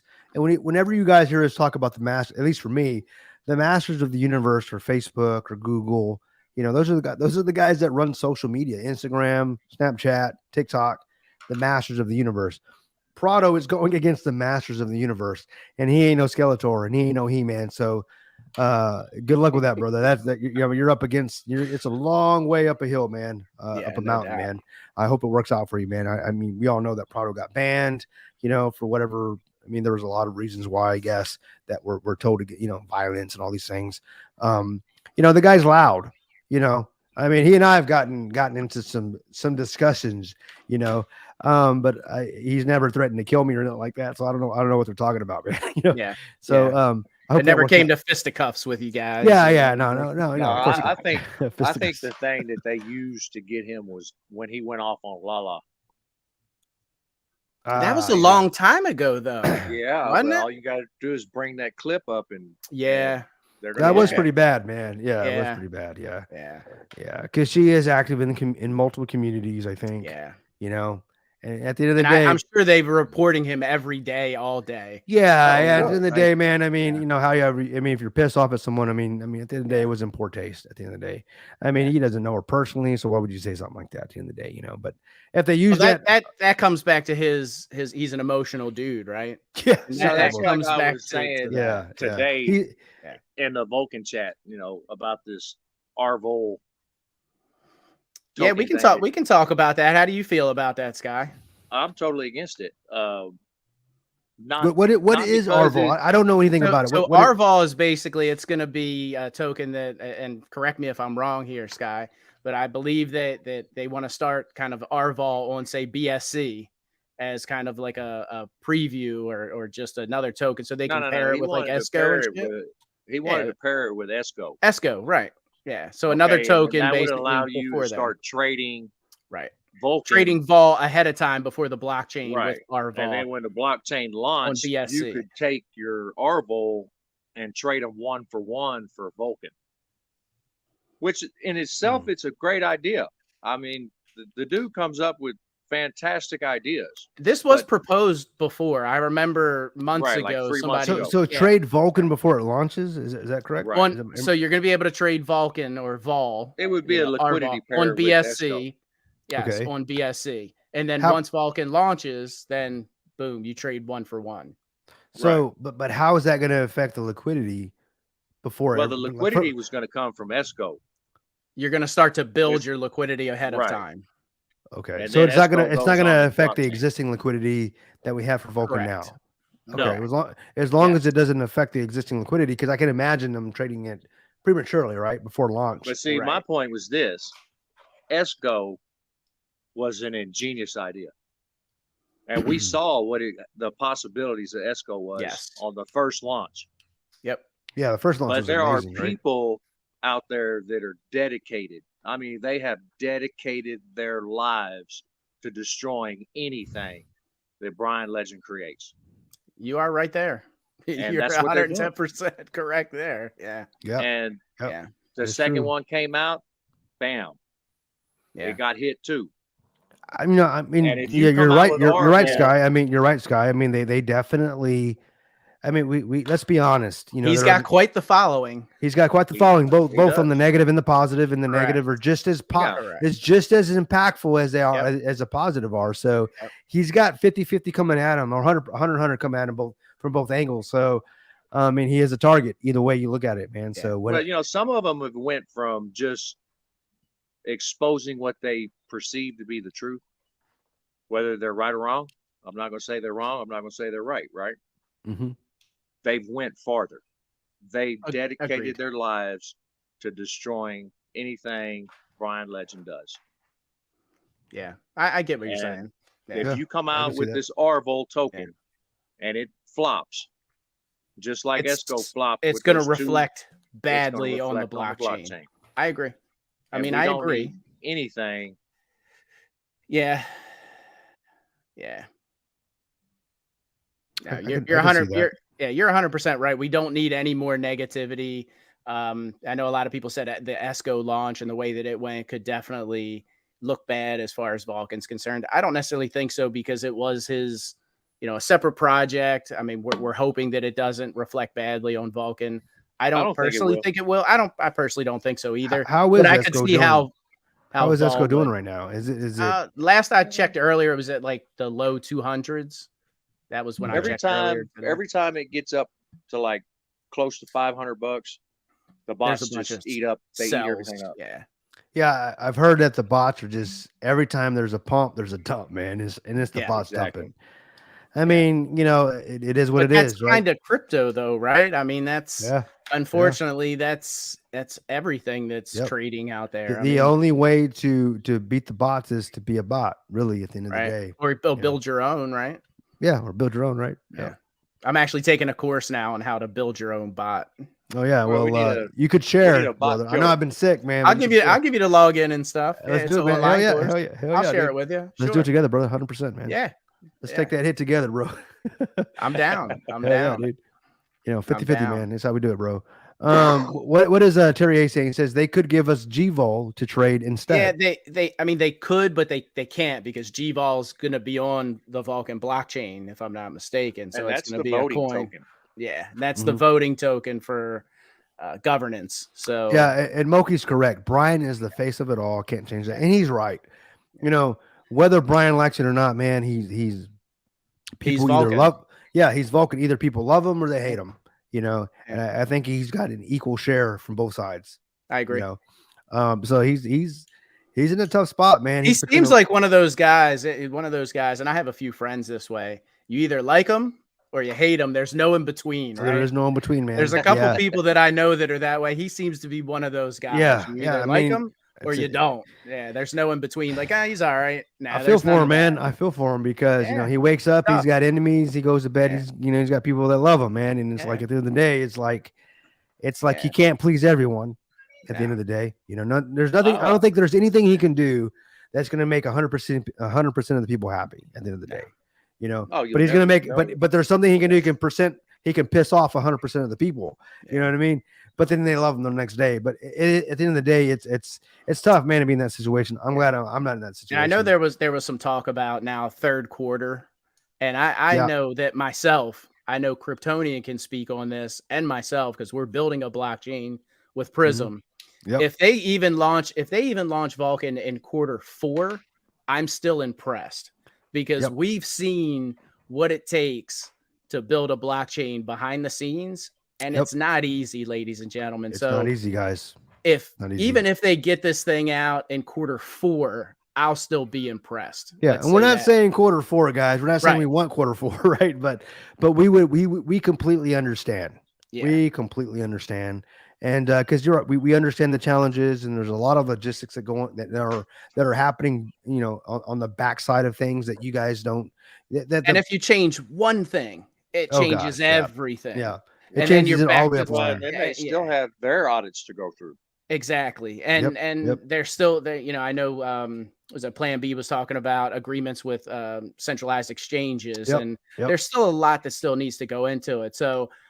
He said this morning that he was going to bed because in 8 hours from this morning when he said it, I saw, that they're having a meeting, and then he's going to come out and he's going to kind of give us the gist of what's going on. And I do like that he said, "Hey, our roadmap, it's not intricate, it's very vague. So we're going to give you some of those intricacies so you guys can see all of what we've been doing." Yeah, And guys, remember, I've had conversations with Plan B with Jason. And he's been pretty straightforward with me, and everything that he's told me he was going to do, he has done. And this is even through conversations I've had before he's actually released things. So he always comes through. So I have no reason to believe why this guy is not being straightforward, being honest at this point. So, and whatever, like NR was saying, if I'm not saying I want quarter 4, I mean, I want quarter 2, but if quarter 3, I'm okay with. But we understand why the goal would be moved down down the field in a sense, because we understand there's, and if you just look at what's happening with what happened with Prisma, you're inspecting what you expect, but shit still happens. Yep. So you get that audit, you think you're good. Yeah. And then so they've got one shot at this to make this right. If they launch and shit happens, if we have an ESCO fiasco, it's over for Vulcan. It's over. Yeah. So I can understand why the team is wanting to make this right. Do it right, do it once. I can understand this. I respect that, and I'm okay with it. Remember, for me, it's always been a long-term play for me for Vulcan. I mean, yes, node as well. So I have a full node. I hold a very small bag. What you're saying carries more weight because this isn't just a blockchain like Prisma or any other blockchain. Well, Prisma isn't a blockchain. You need Prism. Brian is the face of Vulcan. Yep. And there's so much history. You're right. Vulcan has to launch nice and clean and smooth. Yeah, I said the same thing. They're going to eat him alive if he doesn't. That's right, Moki. If you know, you know, bro. Yep. As soon as I saw him, I said, "Hey, I love that." If you know, you know, man. And this goes not only across, the right to defend myself, but the right to commerce, the right to freedom of speech. Don't tread on me, man. Don't tread on me, man. This means don't tread on me, guys. He would like to get in the after chat. You're always welcome. I think I told y'all that's my brother. Moki's my brother. Oh, really? You can say that. Yeah, that's flesh and blood brother. He's. Oh, brother, you're more than welcome to join, man. Anytime. You're more than welcome to join, bro. I mean, we send you the link, bro. Just say the word, bro. You're always welcome, brother. And just so you guys know, Biz 268 minted full nodes. Oh, my bad. No, you're good. 400 plus KYC'd. I know Kryptonian did his KYC. Yep. I also have done my KYC. I haven't gotten the KYC NFT yet, but I did go through the process. So as Kryptonian. Yep, just waiting on the NFT, man. We'll see what happens, So what does happen to the nodes that don't KYC? I'm assuming they'll be inactive if you don't have that KYC by the NFT. 21st. Yeah, on the 21st, you don't have access to your node or even your rebasing from the node. I don't think you have access to any of your rewards. they can still do it at some point, or yes. is that no from what I understand, yes, because they're not going to take that away. But if you want to be ready for launch, 21st is kind of the deadline. Yeah. So, and again, I'm saying Q4, I'd still be impressed. They're still targeting the end of second quarter. Early third quarter. So again, I'm super impressed if they pull that off, just because I don't even see it going past. Let's say it goes to Q3. I see early July. Maybe. Yeah. I would say that in our if I'd say early July, on the 4th of July. That would be cool, man. That would be cool. I mean, I don't know. The Aussies don't really understand the 4th of July, but if they want to make me happy, everybody in the world looks forward to blowing something up, man. No doubt, brother. No doubt. Yeah, no doubt. That's a good point, man. That's just being a man, bro. We like to blow shit up, bro. That's just what we do, bro. Hell yeah. And you know, in the of course, for the benefit of all mankind, right? But yeah, but I would say that if I think worst case scenario, what I'm thinking is if it does go into Q3, it's early Q3. A few first days 15 days, first 15 days, maybe first 10 days. Yep. But we would love. I mean, of course, I was hoping for for the beginning. And I know everybody's money's tied up, and we can't wait to access. Yeah, and Jason keeps reiterating because a lot of people don't understand this. Yeah, this is not a linear roadmap. Right. They have completed stuff that we're not even on the roadmap to yet. Correct. It's ready. Yeah. They're not working on one thing at a time. This stuff is ready. It's just plugging it in and making sure it works. Yep. And we want it to work, right? We don't want an issue like Prisma or ESCO or something like that. Like Kryptonian said, one and done. You get one chance to make a first impression. We got one shot at these guys. If we have a ESCO fiasco or anything, or Prisma, not to harp on that, but understanding that just happened in the community. We had it with all the other coins that are associated with, but that's the one we thought, man, this is a solid deal. I mean, we got Property Flex coming up, guys. Yep. Property Flex. We don't want anything like that happening. We don't want this happening where we build liquidity for a project and it gets pulled. We don't, because of some exploit. Of course, we're going to do everything that we possibly can to ensure that doesn't happen. But if it were to happen, it would be devastating because of what we're trying to bring the community. So I can understand why if this stuff happens and the team goes, okay, let's make sure that we're sure. I can respect that, and if they can show us this is why we delayed, then as long as they can show it on paper on purpose, I'm okay with it. Yeah, they're going to have user interfaces that they're building as far as DApp so that we can interact and claim the flex. And I believe all that stuff's built already. But those are the places where vulnerabilities happen. Those are the places that are going to need to be triple, quadruple checked for those vulnerabilities. This isn't SAFU X. This is not just a rebasing blockchain as was originally intended. Mama SAFU. They have created a fabulous blockchain that it's crazy, man. It is.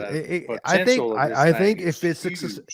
I think if it is successful, guys, because we don't know, this is the first of its kind, right? Realistically, I mean, I know there are other. I have even said there are blockchains that are already doing this, and I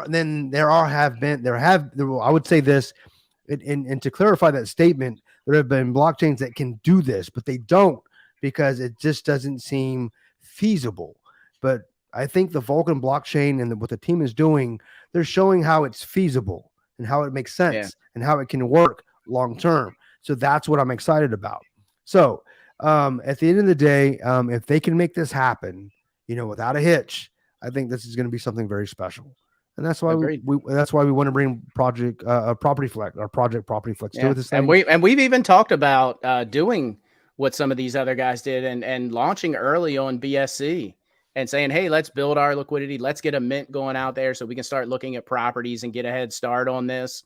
But the consensus of the four of us is no, let's wait, let Vulcan launch.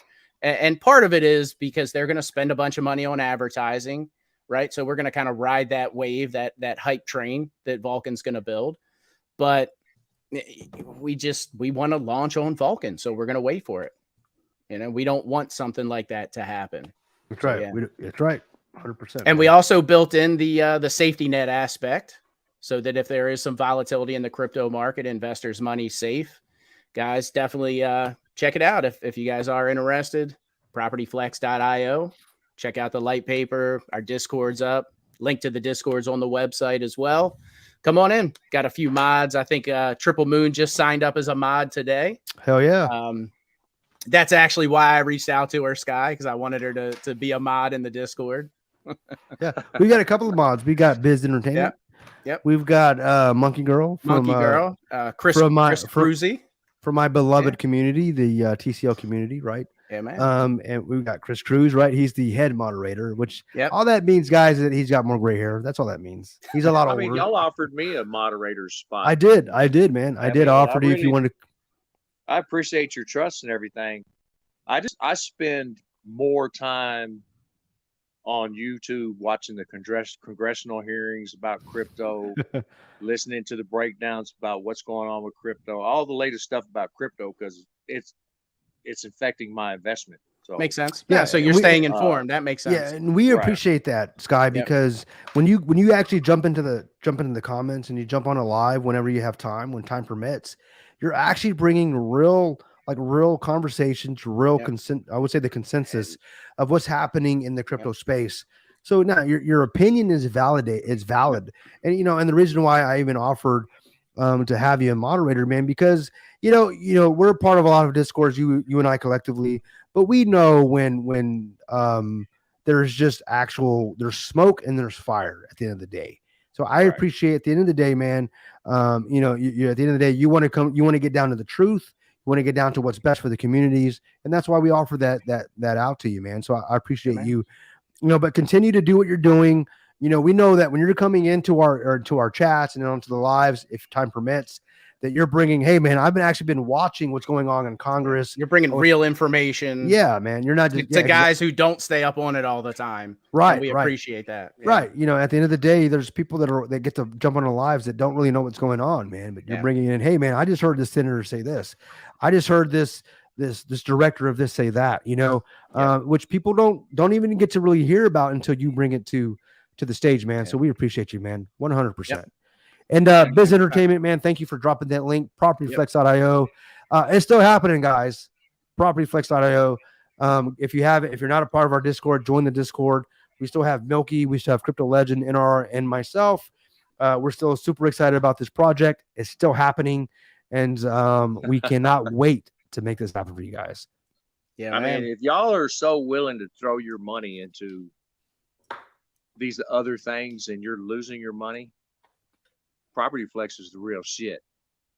Don't let this pass you by. I'm telling you, this is financial advice. I may not be a financial advisor, but you better buy you some NFTs. Yeah, definitely. You're going to miss out big time. It's not going to be a moonshot.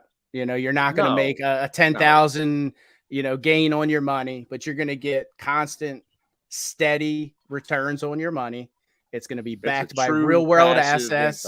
It's true passive income. Again, we've got the safety net there for volatility in the crypto market itself.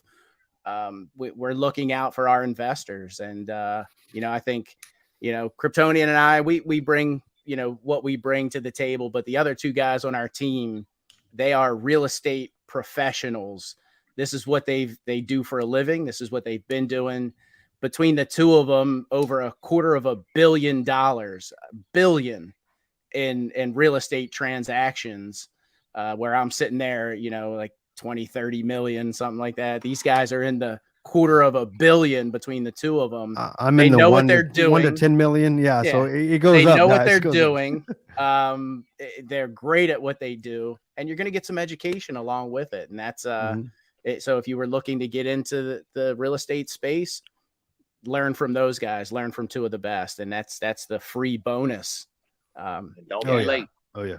Don't be late, guys. No doubt. Thanks for that, Sky. Appreciate that. Appreciate that, man. And the earlier that you guys get into Property Flex, the more access you have to the projects moving forward. So that's we're putting our own money into it as well. 100%. Yeah. I'm going to be putting thousands into this. Yeah. Same here, guys. You guys know I hold some Bitcoin, so I'm going to be putting some Bitcoin, a lot of Bitcoin into the Property Flex, because I mean, Bitcoin has been great for me. You know, I've been holding it, you know, since 2012, 2014. It took a bath today. Yeah, I took a bath today. Yeah. But I'm still in profit, guys. I'm still in profit because I've been in it for so long.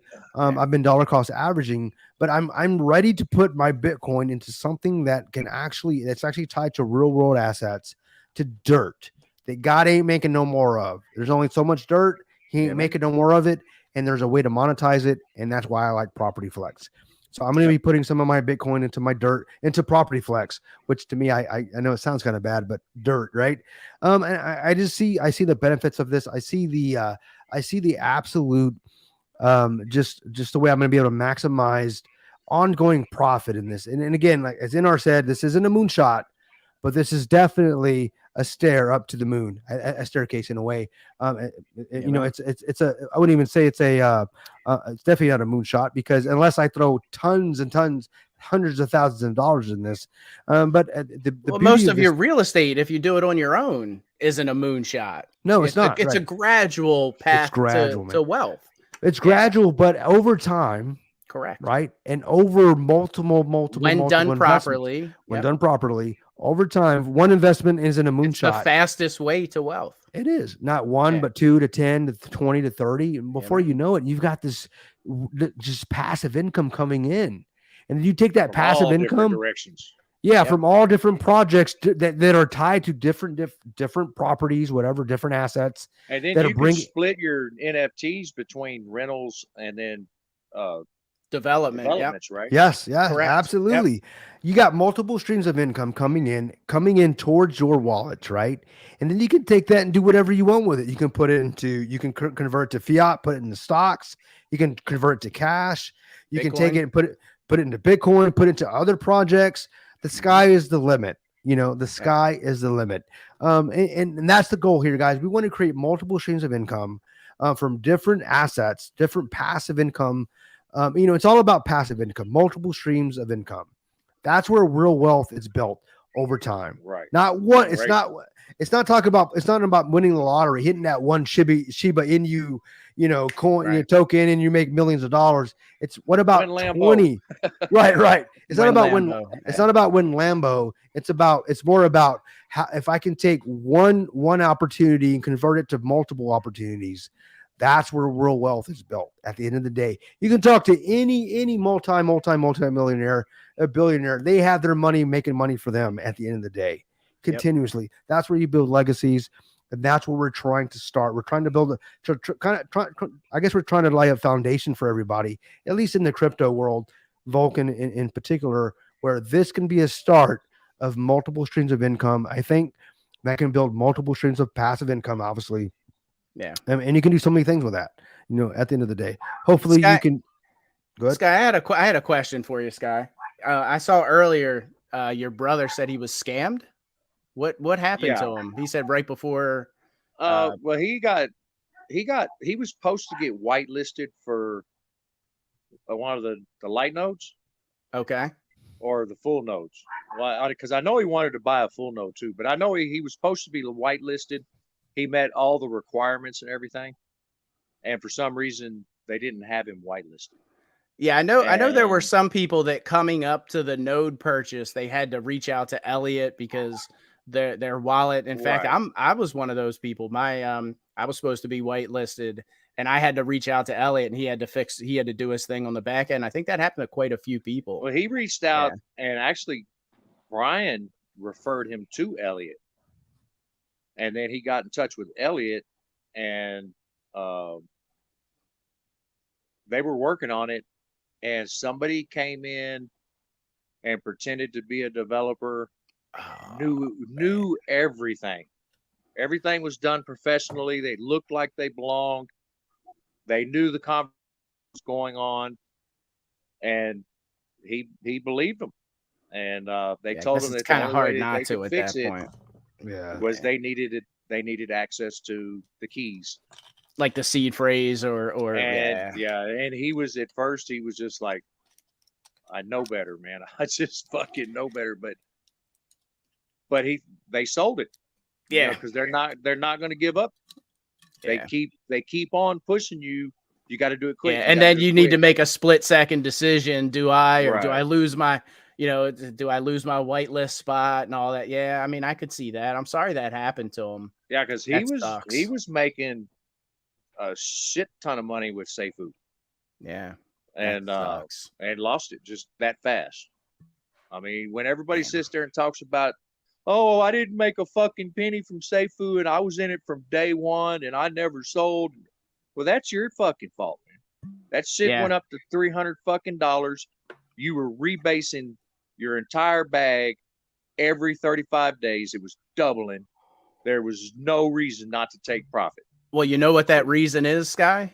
Greed, because they thought that 300 was going to turn into 500. And it's okay. So where, trying to guess the top in crypto or even in stock, in the stock market, it's tough.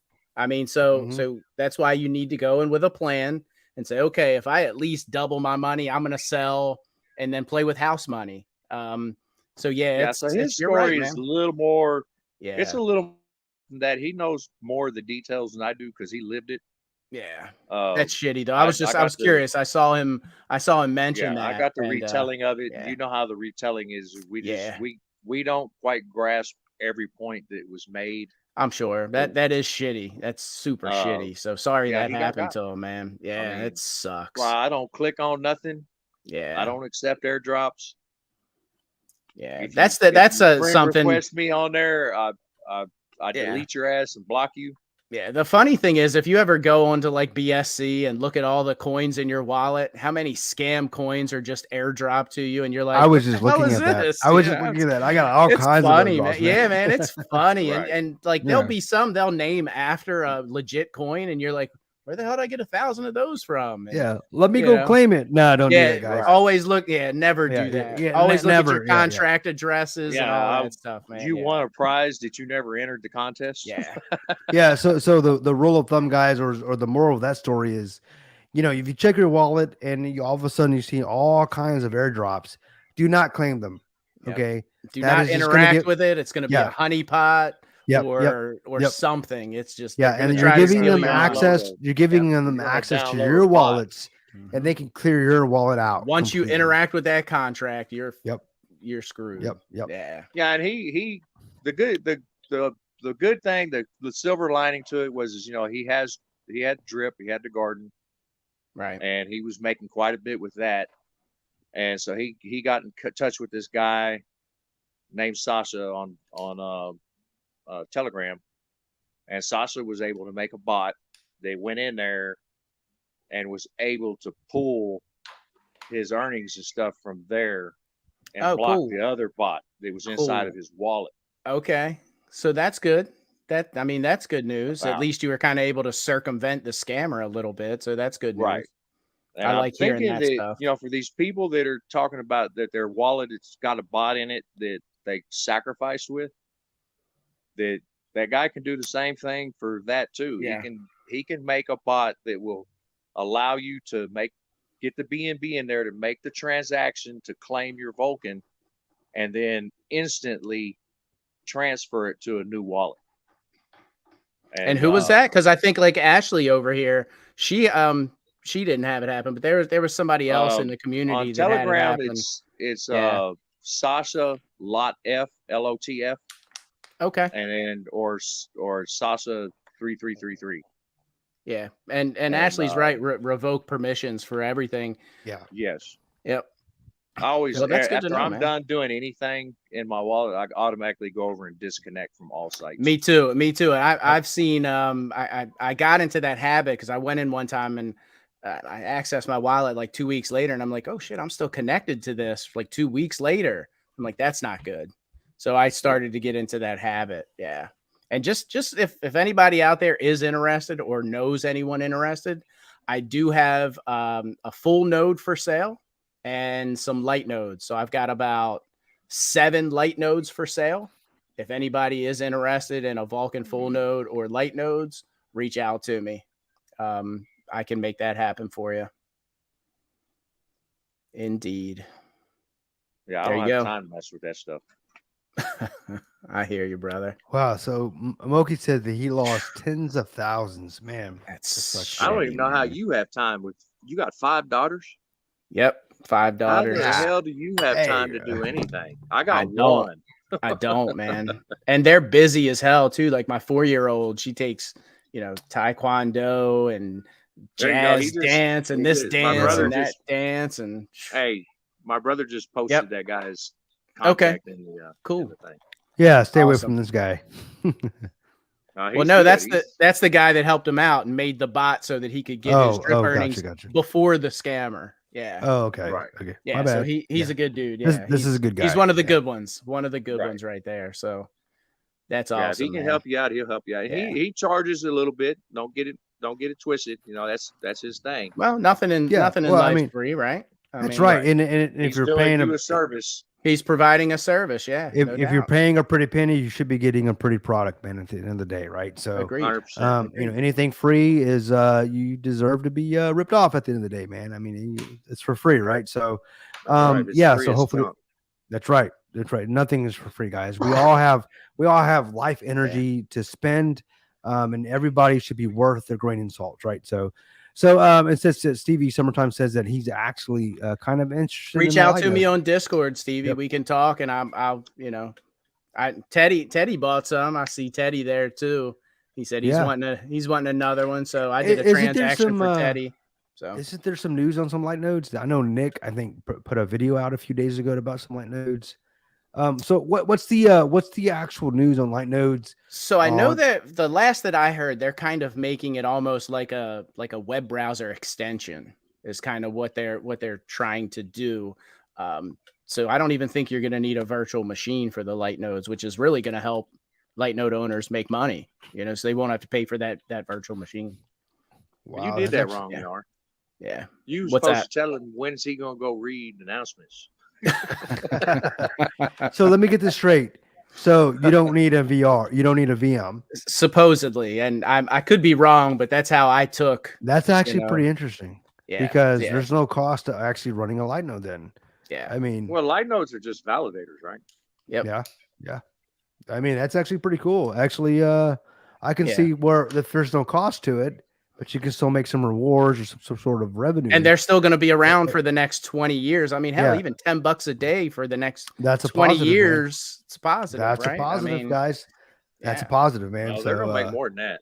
Oh, I know. I was just saying, $10 a day. I didn't know that, man. It, I've been out of the under the weather for a bit, man. So, and yes, they should make much more than $10. Hopefully, I mean, we really need to get some good projects. That are coming out, and these guys are getting 2-3 billion in volume, and it's lasting for like a week, 2 weeks, or whatever. Imagine Vulcan launching no hiccups by 2025, 3 billion a day. We're gonna be laughing at that. Yeah, I agree. And especially once we hit the centralized exchanges, once people get wind of the passive income, the flex, the power pool, I do, man. I think you're right, Sky. I think you're right. Yeah, I mean, they would be stupid not to. Yep. I mean, as much as Bitcoin is the granddaddy that started everything, it ain't got shit on Vulcan. Well, it's not. I think Bitcoin's always going to be a store of value. I don't necessarily think it's always going to be the top crypto. I think at some point in its future, whether it's after the halving or who knows when, but I think at some point it's going to fall from that top spot at some point. I don't know when that's going to be or who's going to take it down, but I think that's eventually going to happen. But I do feel like it'll always be a store of value, though. It's slow. You know what I mean? Well, I mean, the difference is, though, is it doesn't really gain value without price. It's safe. Yeah. But unless it's going up, you're not earning shit. I know what you mean.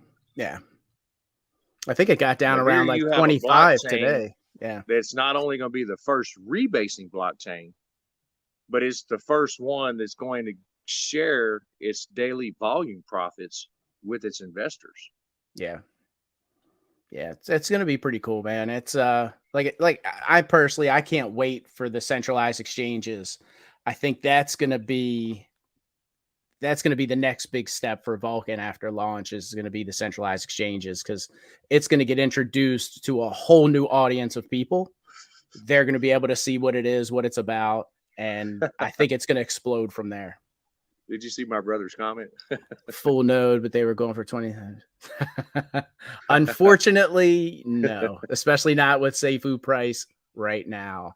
So right now, the last full node, you're probably somewhere in the 40 to 50 range, 40 to 50K for a full node. Wasn't and that's Seifu kind of like still around $30 when they were selling those?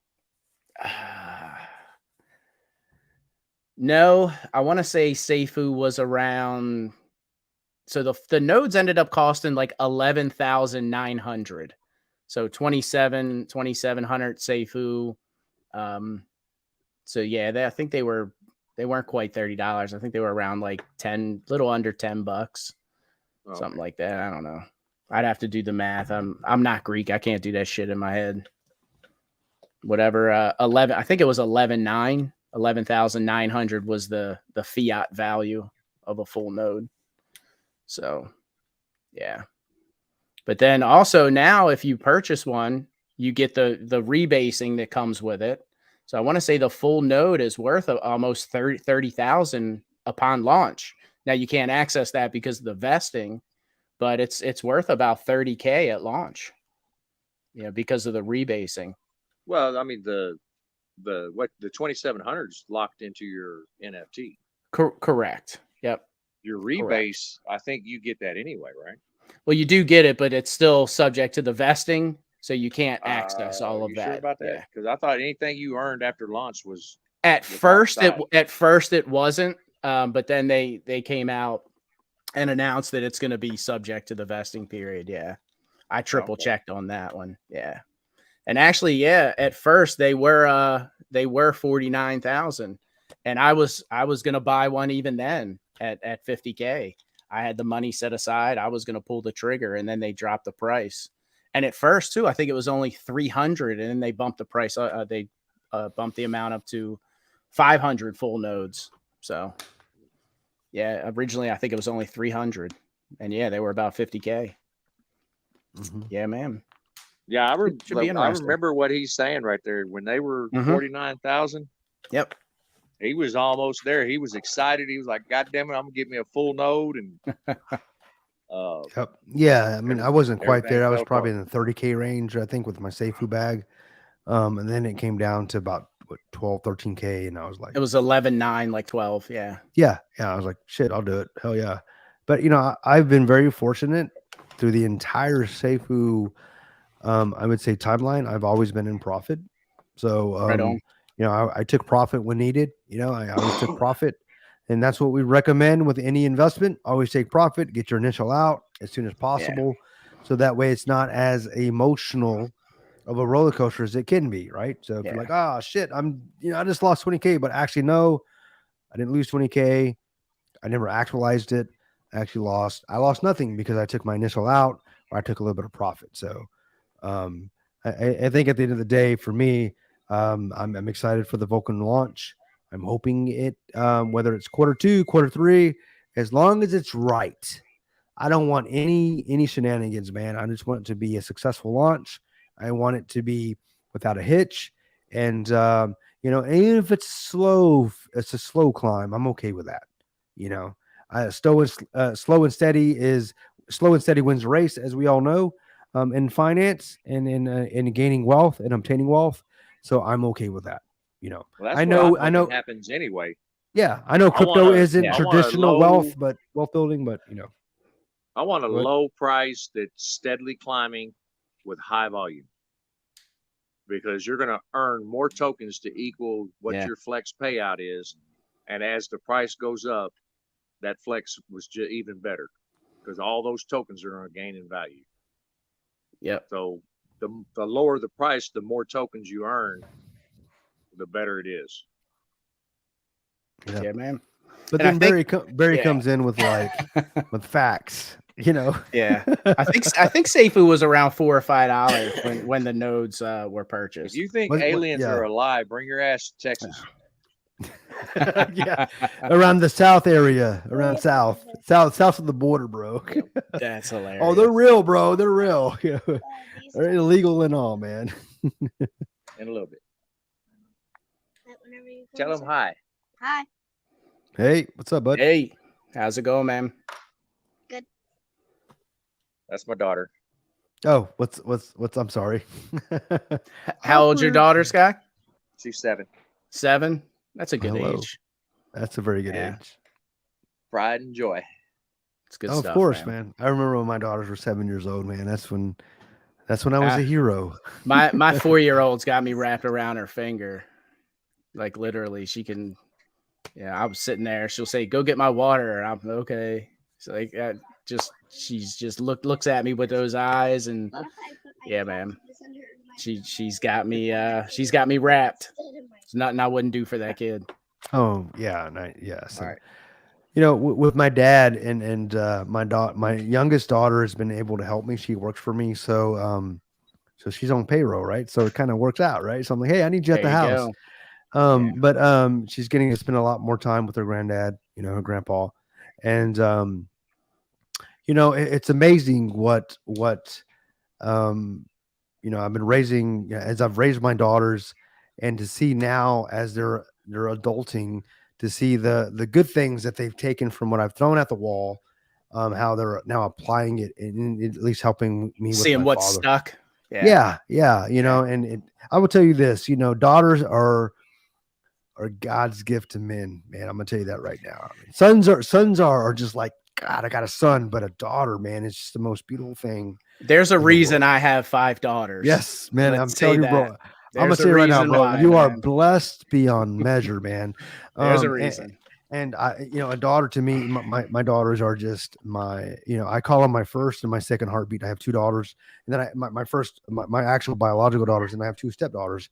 And those would be my third and my fourth, heartbeats. They're my still daughters, brother. They're still yours. Oh yeah, absolutely. I love them to death, man. Yeah. And as I grow older and I begin to realize that, as I've realized my mortality or the lack thereof, there's a song by John Mayer. If you guys, it's Daughters. If you guys know that song, if you know who John Mayer is kind of a pop artist. I know the song. Yeah, and that song, I never really understood the profound lyrics until today. As I watch my youngest daughter, of my daughters, help me care for my father, and then I have 2 stepdaughters who I hope to one day. I hope that whenever I'm in need, these daughters are going to be there to care for me. But man, daughters are amazing, man. So Sky, you're truly blessed, man. That is definitely the apple of your eye, man. 100%, man. You're a blessed man. Yeah, but they're little manipulators. Yeah, that is true. Yeah. Well, I mean, at the end of the day, man, I mean, it's okay though, bro. That's just your daughter, bro. I mean, come on. Well, you want to see the bear come out, mess with our daughter. Yeah, Barry says daughters make for a better man. At the end of the day, yeah, you're 100% right. When I had my daughters, I knew at that very moment in my lifetime, especially when my first daughter was born, that, oh shit, actually what I do in the world matters now. How old's your oldest daughter? She's 24 years old. 24. So my oldest is 22. So yeah, I was right around there, Yeah. So, and she's the one that just got engaged, right? Up out in Cabo. And she was the one she was my first heartbeat, as I remember holding her to my chest, thinking to myself, wow, now I actually, now I'm a man, and now I have purpose. And my purpose is to make the world a safer place for this little girl, and to make the world a better place for this girl. And no matter what I do to the day I die, to my last breath, is to make this world a better place for the daughters of this world. And that not only includes my 2 daughters, but my 2 new stepdaughters. And I absolutely accept that mantle, that plan for my life, I guess, if you will. And it's something that I'll put that responsibility right on them shoulders. I know 100%, man. That's the purpose that I have. So I take it with gratitude and appreciation, and as a blessing, because if you don't have purpose in life, then you don't have a life at the end of the day, and we can all I think you can even have purpose, but it's that we were more carefree before we had our daughters. Yeah, absolutely. Absolutely carefree for sure, man. Yeah. Carefree for sure. Barry says that's an Barry, understatement, Scott. You know, Barry, I don't understand. This is obviously this is a bot because this isn't truly Barry McCockiner. Yeah. But no greater love than that for our children. Man, you're 100% right, man. Yeah. But why life? But why life? But for our children. Why a job? But for our children. Why purpose? But for our children. Yep. You're 100% right, man. We do things in our lives for what? For our children, our family. If I didn't have my kids, I would be living on an island, driving a Lambo, all that stuff, no doubt. Yeah, but I wouldn't be happy, man. You know? Exactly. I'd have some stuff, but I'd have stuff. I'd have stuff. But who would I leave it to? Right? Who would I share it with? You know, they are expensive little bastards, man. Yeah. A Lambo's expensive, and so is my daughter's. You know? Yeah. Oh yeah. I tell my kids that all the time. Yeah, man, 100%, dude. Yep.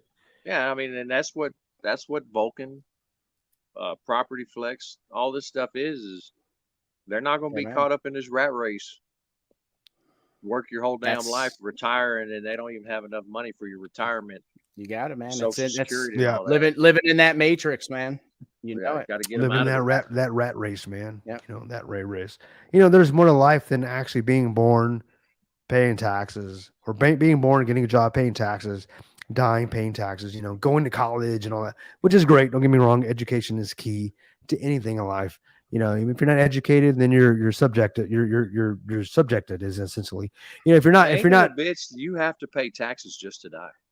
Yeah, you do. You do. Oh, look up death taxes. It is. I know. That's what got. That's one of the first things that got me ticked off. So if I don't pay them, pay them the taxes, they gonna keep me on life support until I do.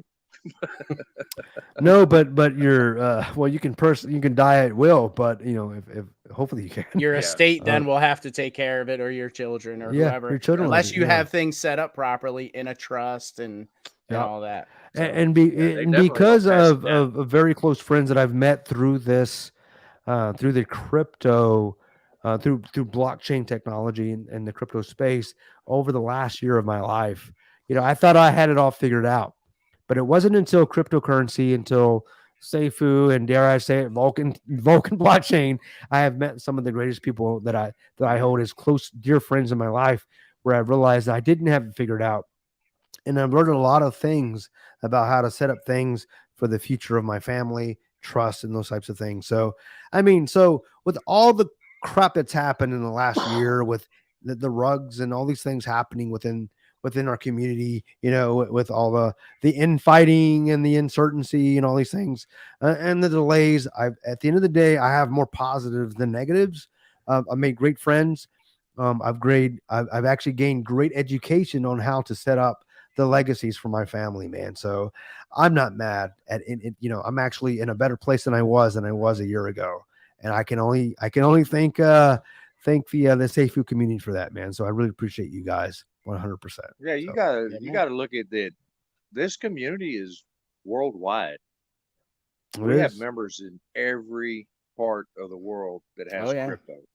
Yep. And no matter what side, you know, we stand on regarding the issues that plague the community, each individual has something positive to bring to the community. And we need to listen to each other. Well said, man. I mean, look, we had Gio on here coming from Vietnam. Man. He can speak straight up from a communist country, man, saying, "Hey, man, look, I don't like what I'm seeing in the U.S." He brings a unique perspective, right? He does, man. He brings this isn't anecdotal. This is straight up, hey, we're in a communist country. Don't be like us. And he is so positive too, man. Yeah, like, I mean, you think about this: being under a communist country, a tyrannical government, being completely controlled, in all aspects of their life. He can look to something like America and go, "There's hope." And then he looks at the blockchain technology, and there's greater hope.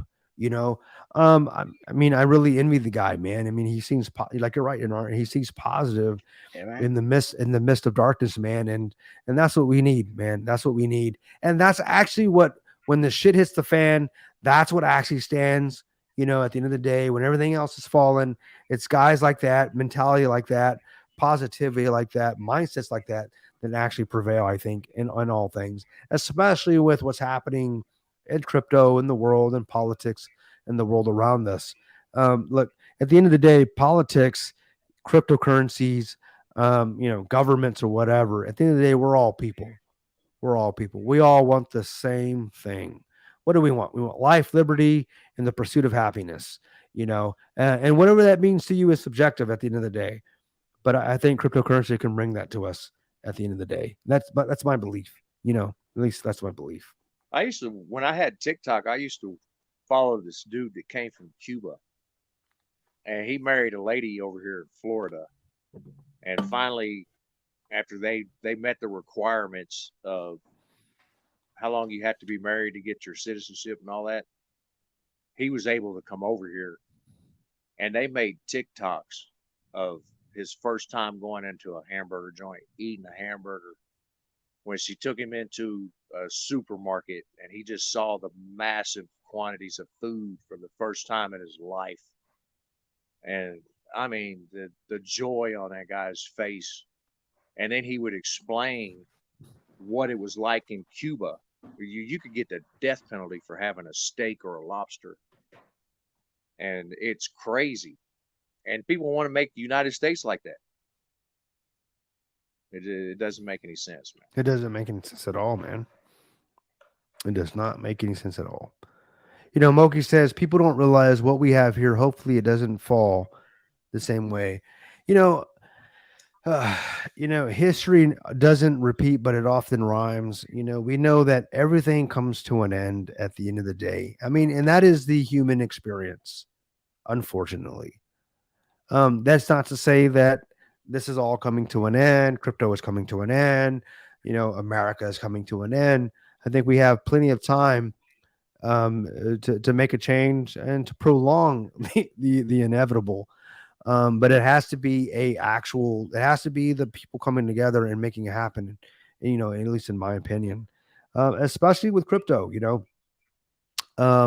If enough of us, those in the community, actually come together and we can determine what happens with the space, with voting, with buying, with participating. There are so many ways to actually participate in what happens in the crypto space. We can continually allow ourselves to be ripped off and rugged by just just malicious projects, or we cannot. At the end of the day, it all comes through education, joining communities that are actually looking for better projects, for projects that actually have validity and actually want the best for the community, and all these things that are actually proven. There's no I don't know, bad actors in that sense. I mean, there's a lot of things we can do as a community, I think, moving forward, based on the projects that we invest. And it's all really about investing, right? Remember, I say this often: they need us more than we need them. And I'm talking about the projects. I'm talking about the blockchains. I'm talking about the communities. So whatever community you're a part of, just remember this: the only way they have power over you is the moment you make that swap, you make that buy into their project. If you never buy into their project, then they don't control you. They don't control your emotions. They can't manipulate you. They can try, but they can't, because they don't control your money. They don't control your money. Right. That's right. And if they don't control your money, they're not controlling you. So just remember that. So be very mindful before you make that swap, guys, before you buy into that project. Just think about the ramifications, who the team is, look at the history of the team, look at the projects, look at the blockchain they're a part of. I mean, there's so many things to look into. We talk about this all the time. Do your own research, inspect what you expect, and of course, always do your own research. And that just at the end of the day, it puts responsibility back on you. At the end of the day, we're going to do our best to help you with those things. If we see we're going to call a spade at the end of the day. If we see some shit that doesn't look right, we're going to call it out, as you guys know we do. And we've experienced some consequences in that regard. But that's what we're doing, man. At the end of the day, we're just like you. We have money vested just like you guys do. and we want to win just like you guys do. But I think one of the things that at least on this panel currently, we all want to win, but we don't want to win unfairly, or we don't want to have the edge over people at the end of the day. We want it. We know that this, at the end of the day, it's a buy and sell game, whatever project you're in. Somebody makes money when somebody sells, right? Somebody loses money when somebody buys at the end of the day and someone sells. We know that. I mean, that's the name of the game. That's vesting. But at the end of the day, we're going to make sure that whatever projects that we're supporting, at least me specifically, it's going to be in a project that I've done all my due diligence. I think, I talk about belief is the enemy of knowing, and it's kind of what the whole beginning of the show is about. Belief is the enemy of knowing. And if I know what I know that I know, then I'm going to move forward with that, right? And I can only go with what's presented before me as far as the research that I've done, the facts that have laid before me. I mean, that's all we can do. So if I know what I know that I know, and if I invest in a project, at the end of the day, it's my choice to invest in a project. I hope you guys take that same approach. You don't just take my word for it. Do you never believe what I say or anybody on this panel? Do your own research at the end of the day. It's 100%. Our personal responsibility. We want what's best for you and everyone else, but we're all trying to make money here, right? We all are, but I'm okay with, like I talked about many times, I'm okay with a long-term investment. I'm not looking for that money, that moonshot, as NR would say. I'm not, because those are very, very, very, very few in between, right, NR? They don't just, if they happen, they happen. Right, Scott, yeah. But I am looking for the long-term stuff. I'm looking for wealth built and built upon over time. And I think that's what we're trying to accomplish here with something like Property Flex and Eco Token, the projects that NR and I myself are involved in. We're not looking for moonshots. We're looking for longevity. We're looking for legacy. We're looking for 20-year plans because, we're not as old as Chris Cruz. We're not 90 years old. So we've got time to grow, man. Right. We got time to grow, right? And to piggyback off of what you're saying, if you guys, if anybody watching hasn't done so, and you believe in what we're doing with Property Flex and you like what you're seeing, go ahead over to the Vulcan website, go to the projects list, and upvote Property Flex. We have no idea what the hell the vote's for. Yeah. It might just be to get higher up on the list to get the property seen by more people. But we'd love to be at the top of that list. Yeah, so, it could be all kinds of things. They may actually invest some funds into. Correct. Yeah, we have no idea. So if you guys believe in what we're doing, if you like Property Flex and what it's about, upvote it, please. Go to the Vulcan Projects website and upvote it. So yeah, and you're 110. Y'all's in your Discord. The only thing on there right now that comes close to y'all is Cosmic Force. Yeah, we do need more projects, and I urge anybody in the community that wants to, that has an idea, go for it. You only live once. That's right. We do need some more projects. Right. Yeah. That's right. An idea is just a dream until you put it on paper on purpose. Guys, if you've got something, right. I mean, you've got something, throw it up there. You never know. This might be the thing that changes everything. Yep. If you're doubting, it's because you don't believe in yourself. Thanks, Biz. Appreciate you. Yeah, thanks. Appreciate you, Biz. Yeah, and let them know. Yep. Let them know about the. You don't have to just sit on the sidelines. If you see a real estate property or you own, work with Property Flex, make it happen. Yeah. So we instituted 2 partnership programs. I don't know if you guys are in our Discord, if you've heard about this. So the first one is if you bring a deal to us and we end up closing on that deal, we'll give you a percentage. If you find a deal for us, all that good stuff, we'll give you a little something, pay out in some NFTs. But if you have a piece of property that you want to let go, or a house or whatever it may be, and you bring that deal to us, and we end up, purchasing that property, that house, that piece of land, whatever it may be, we can cut you in financially in fiat, or we can give you some NFTs. We can do a mixture of both. We can do all NFTs so you can stay invested in the project.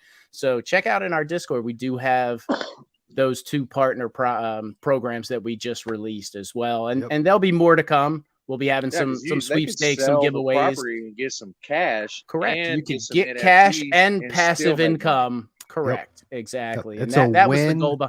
It's a win-win-win. It's a win. Yeah, win-win-win. 3 ways. Yep. Yep. It's a win for us because we get the deal. It's a double win for you because you get to sell your property, get some cash, and then also get some passive income. Passive income, yeah. During the duration of the project, right? Yeah. So until we, Yep. So that's amazing to me, you know. And how did that come about? I think I want to say Melanin Delight, I think, brought it up to Milky. And because she had a piece of property or a piece of land or something. Got a few of them over there. And and she was asking Milky if he, if we'd be potentially interested.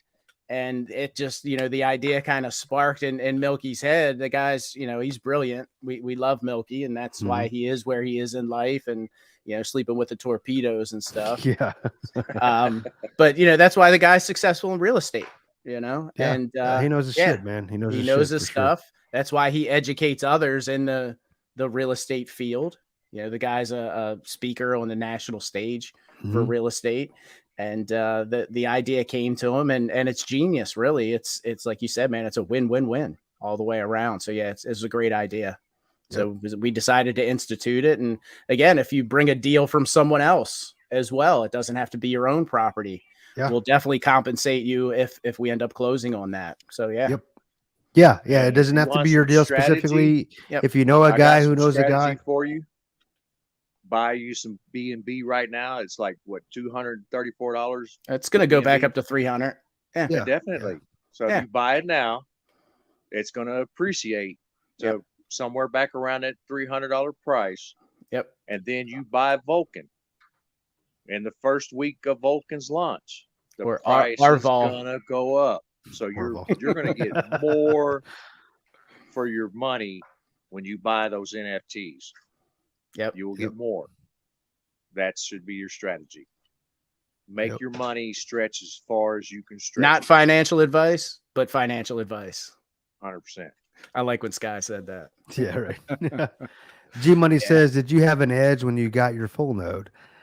I mean, I didn't have an edge. I mean, I sacrificed. I'm assuming you mean when I sacrificed for my full node. I don't know how you would have had an edge. I mean, you went into it like everyone else, whitelisted and had to compete. Now I had a little bit of an edge because I had a gold list spot from a YouTube competition I came in 6th, and then Confirmant came in 5th, but he couldn't buy one, so he ended up giving it up to me. So yeah. Okay. Yeah, I didn't have an edge, man. I sacrificed like everybody else. G Money. I'm happy with my node. I got one. I mean, I was shooting for 2. I got one. I think the others sold out relatively quickly. Maybe elaborate, G Money. I'm not sure what you mean by have an edge. I mean, I did end up getting a second one with my whitelist spot as well. So I didn't have an edge on that one, but the gold list I did. Yes. Yeah. Definitely wasn't able to get any light nodes either because I thought the full nodes were going off and the light nodes were going off. And I'm like, it happened quick, man. I remember that. I remember that. 30-some seconds, man. It was 30-some seconds. There was a lot of mystery around that full node sale. Yeah. How it went down. It didn't go down like they said it was supposed to go down. Right. Yeah. I was myself, I know Greek, I think he had a gold list spot as well, which was basically a guaranteed spot. And we were worried that when things started going awry, we were worried that maybe that wasn't going to happen because once they went, that was it. It's not like they could redo it again. That was pretty crazy. Yeah, that was pretty crazy, man. Yeah, I remember that. Thanks, Bish, for throwing that up there, guys. Inner mentioned it before. If you go to Vulcan Blockchain vulcanblockchain.com. Yeah, guys, projects. And tell your friends and family too. Let's get this upvoted because you got to remember, guys, we just got listed a few weeks ago. We haven't been on that projects list half as long as some of the other guys that are way higher on that list. So we're coming in, I would say, at a disadvantage as far as that's concerned. A little bit of an advantage coming in as on the tail end, we're getting some notoriety way. But considering what's been happening along the way, right? Yeah, I mean, right. The other projects are great, but we're different. I mean, we're not like other projects. We're really not. Everyone else has their own niche, but we have an actual real world. I would say connected as a niche in a sense, talking about real dirt. We're talking about real world assets connecting to blockchain. We're completely different. We're not like any other project.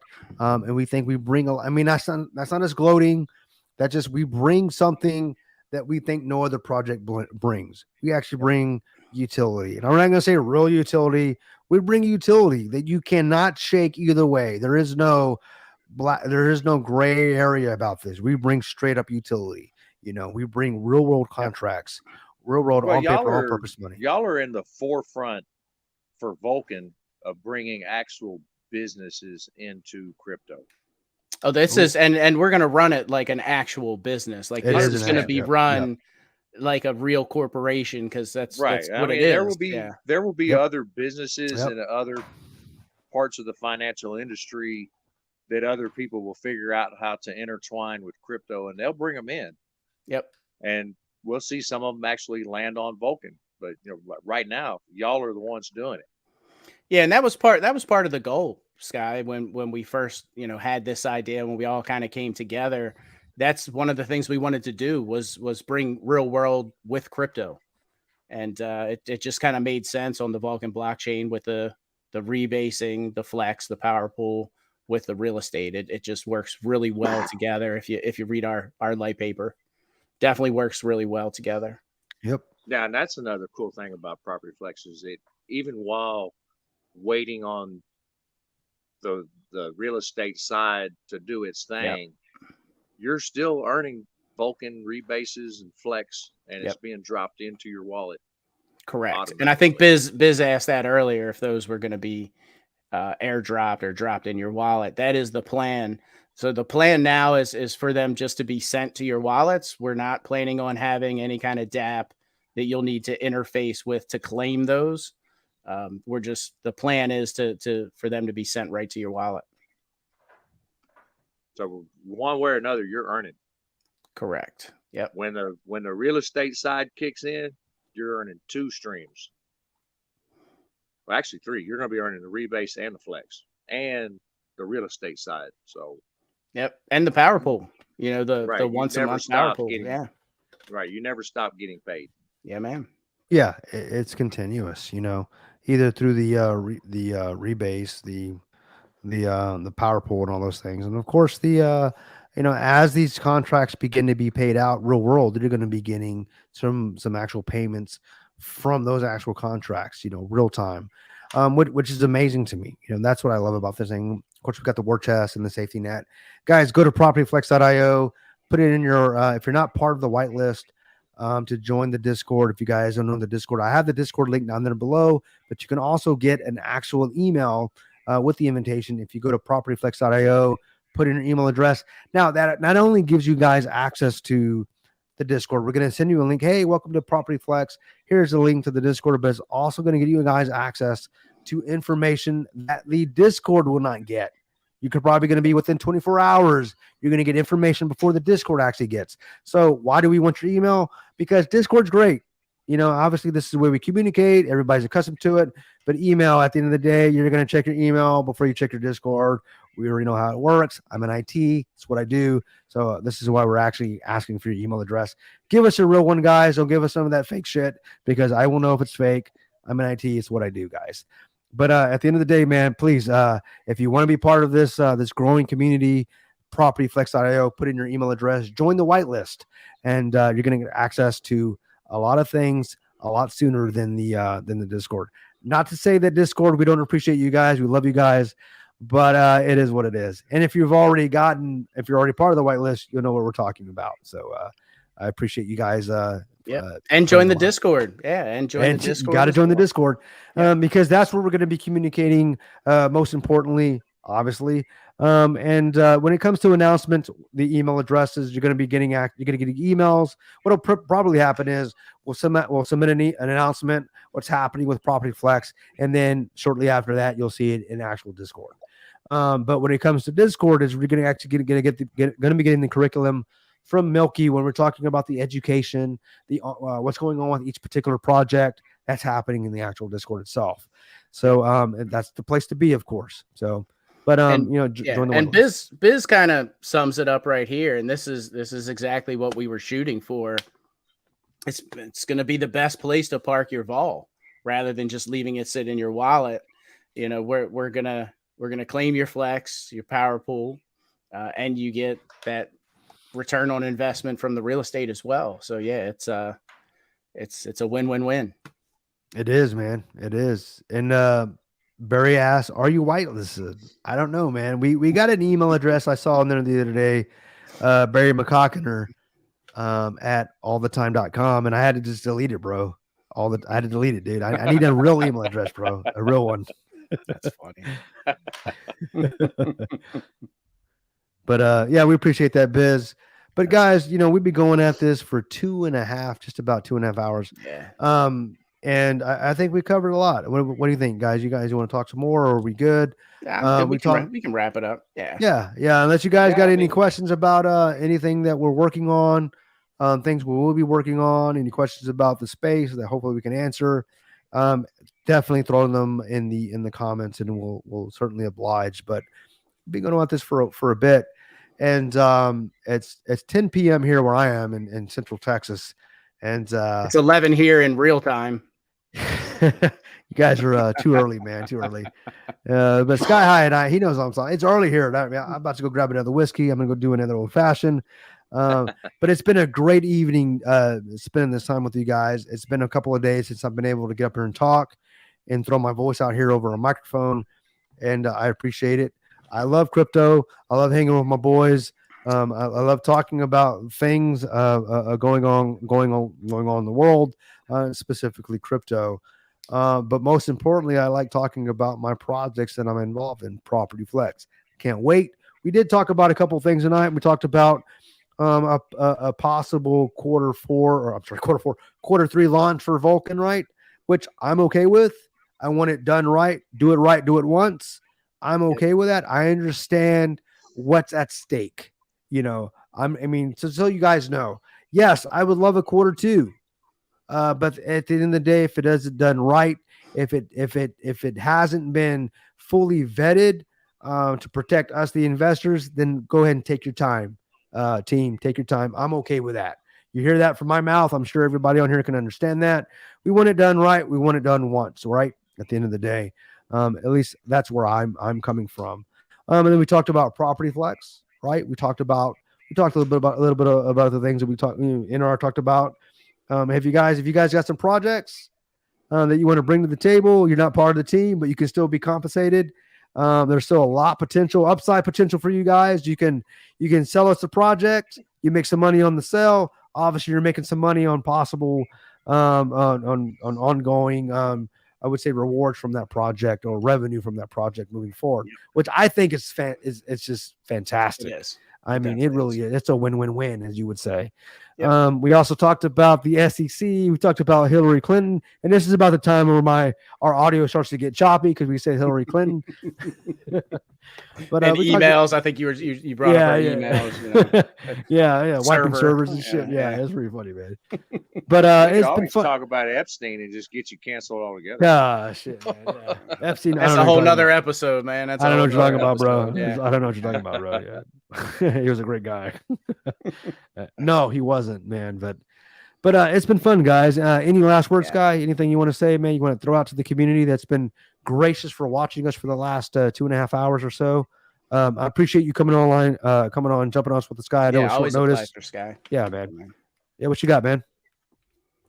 No, I mean, the only thing that bothers me is the way everybody attacks each other in the discords. It's not serving any purpose to the community to divide ourselves. We're, like you said, we're all here for one reason, and that's to make some money. A lot of it, long-term, life-changing money. The only way we're going to do that is to support each other, not sink each other. That's right. It's as simple as that.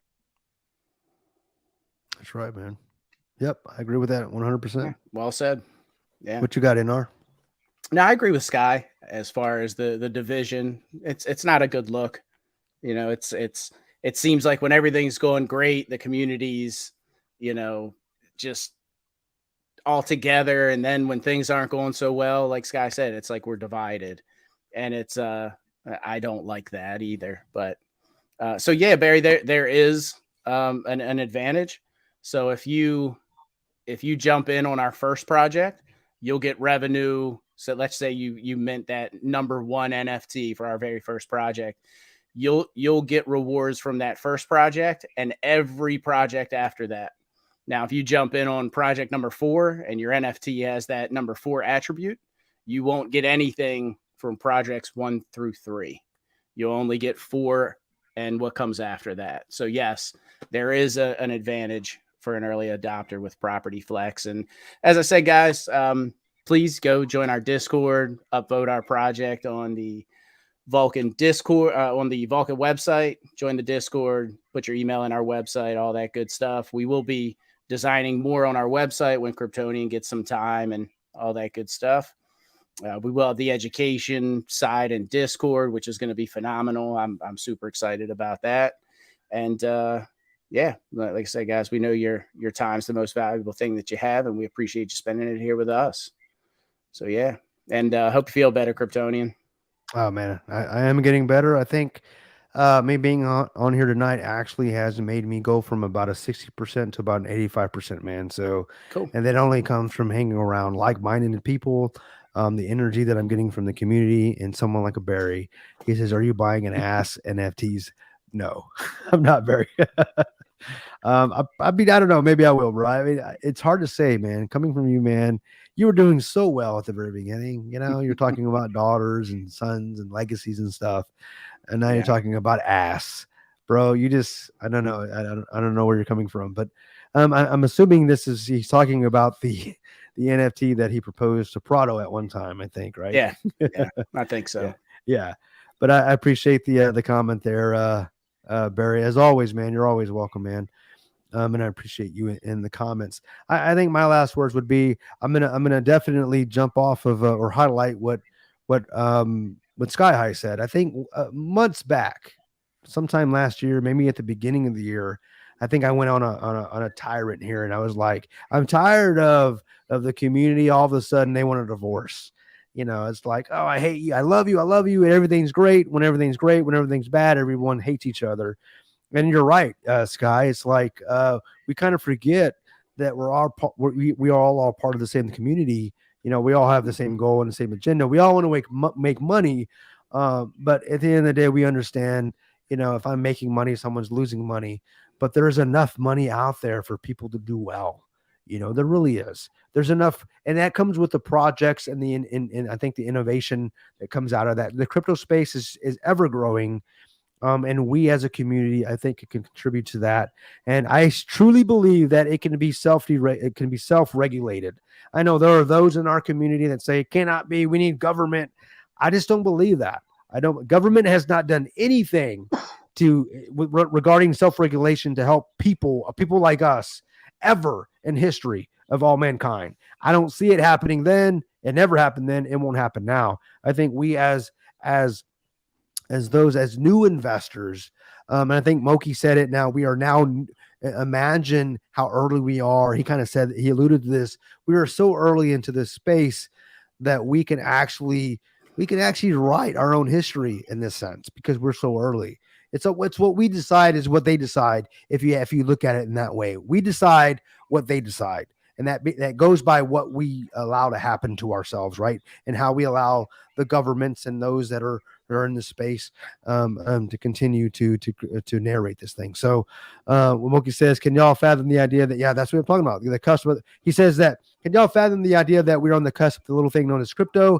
This is going to be incredible. It is incredible." In fact, it's super incredible. And you're right. You know, I've been in it for about just under 10 years or so. And I'm just like still blowing my mind every day. This is the final frontier for me. I truly believe that. I'm looking forward to what the next few years have for not only me, but for those in this community. guys, if it's quarter 3 or quarter 2, quarter 3 or quarter 4 for Vulcan, whatever it may be, I know it's going to be great because we, at the end of the day, are the ones that determine what happens to us. They need us more than we need them. Once we realize that, that they have no power other than the power we give to them. And then things change at the end of the day. Well, guys, it's been 2.5 hours. I appreciate you guys spending this time with us. I got a question for you. What you got? Before you run off. Yeah. How old are you, NR? I'm 45. Okay. How old were you when you became financially free? So it was 2020. So 3 years ago. So I was 42, I guess. So up until 3 years ago, you waited your whole life to be financially free, right? You got it, man. Not waited, worked my ass off, Yeah. Worked for it and waited for it to happen, right? You got it, brother. Yep. So everybody that's not financially free right now, no matter how old you are, you've been waiting your entire life for these opportunities right now. A month and a half, 2 weeks, doesn't matter. It's a great point. It's not shit. Yep. What's another couple of months, right? Yep. That's it. If that's even what it is, we don't even know that at this point. Yeah, it's not even going to be that. Yeah, I think you're right. Right. But no, that's a great point, man. Yeah. When you look at the grand scheme of things, the top view, the macro view, it's like those few months is when you actually got to get in your mind prepared for it. If you take somebody that's never actually had money and you throw money at them, they will typically lose it pretty quickly. To be wealthy, lottery winners. Right. Exactly. Right. To be wealthy, before you can be wealthy, you must be mature. At the end of you have the to day. change that mindset. It's all about mindset. Maturity determines what happens to you. Maturity is the delay of pleasure. If I give you $1 million, if you don't have maturity, you're going to spend it on a bunch of bullshit. And you Rolexes and Lambos. Right. You will not be to be a millionaire is not to be wealthy. To take $1 million to convert it to billions or hundreds of millions for you, not only for you because you can't spend it all, but to your family and family to come. That is true wealth. And that's what we're trying to do with this, with crypto. We're trying to develop a legacy for not only us, but for our families at the end of the day. Thanks, Christian. Yeah. Appreciate that, man. Yeah. Thanks, Christian. Got a super chat from Christian. That's awesome. Appreciate that. What's up, Chamberlain? What's up, buddy? 100%, man. Awesome. Yeah. Yeah. Thanks, guys. We appreciate you liking the show. And, I guess my last words would be, belief is certainly the enemy of knowing. You guys hear me say that all the time. And there are things that I believed a year ago, and there are things that I know now today. And I know that crypto is the final frontier, right? And I truly believe that. So always inspect what you expect and give love to all and hatred to none. And we'll see you guys on the blockchain.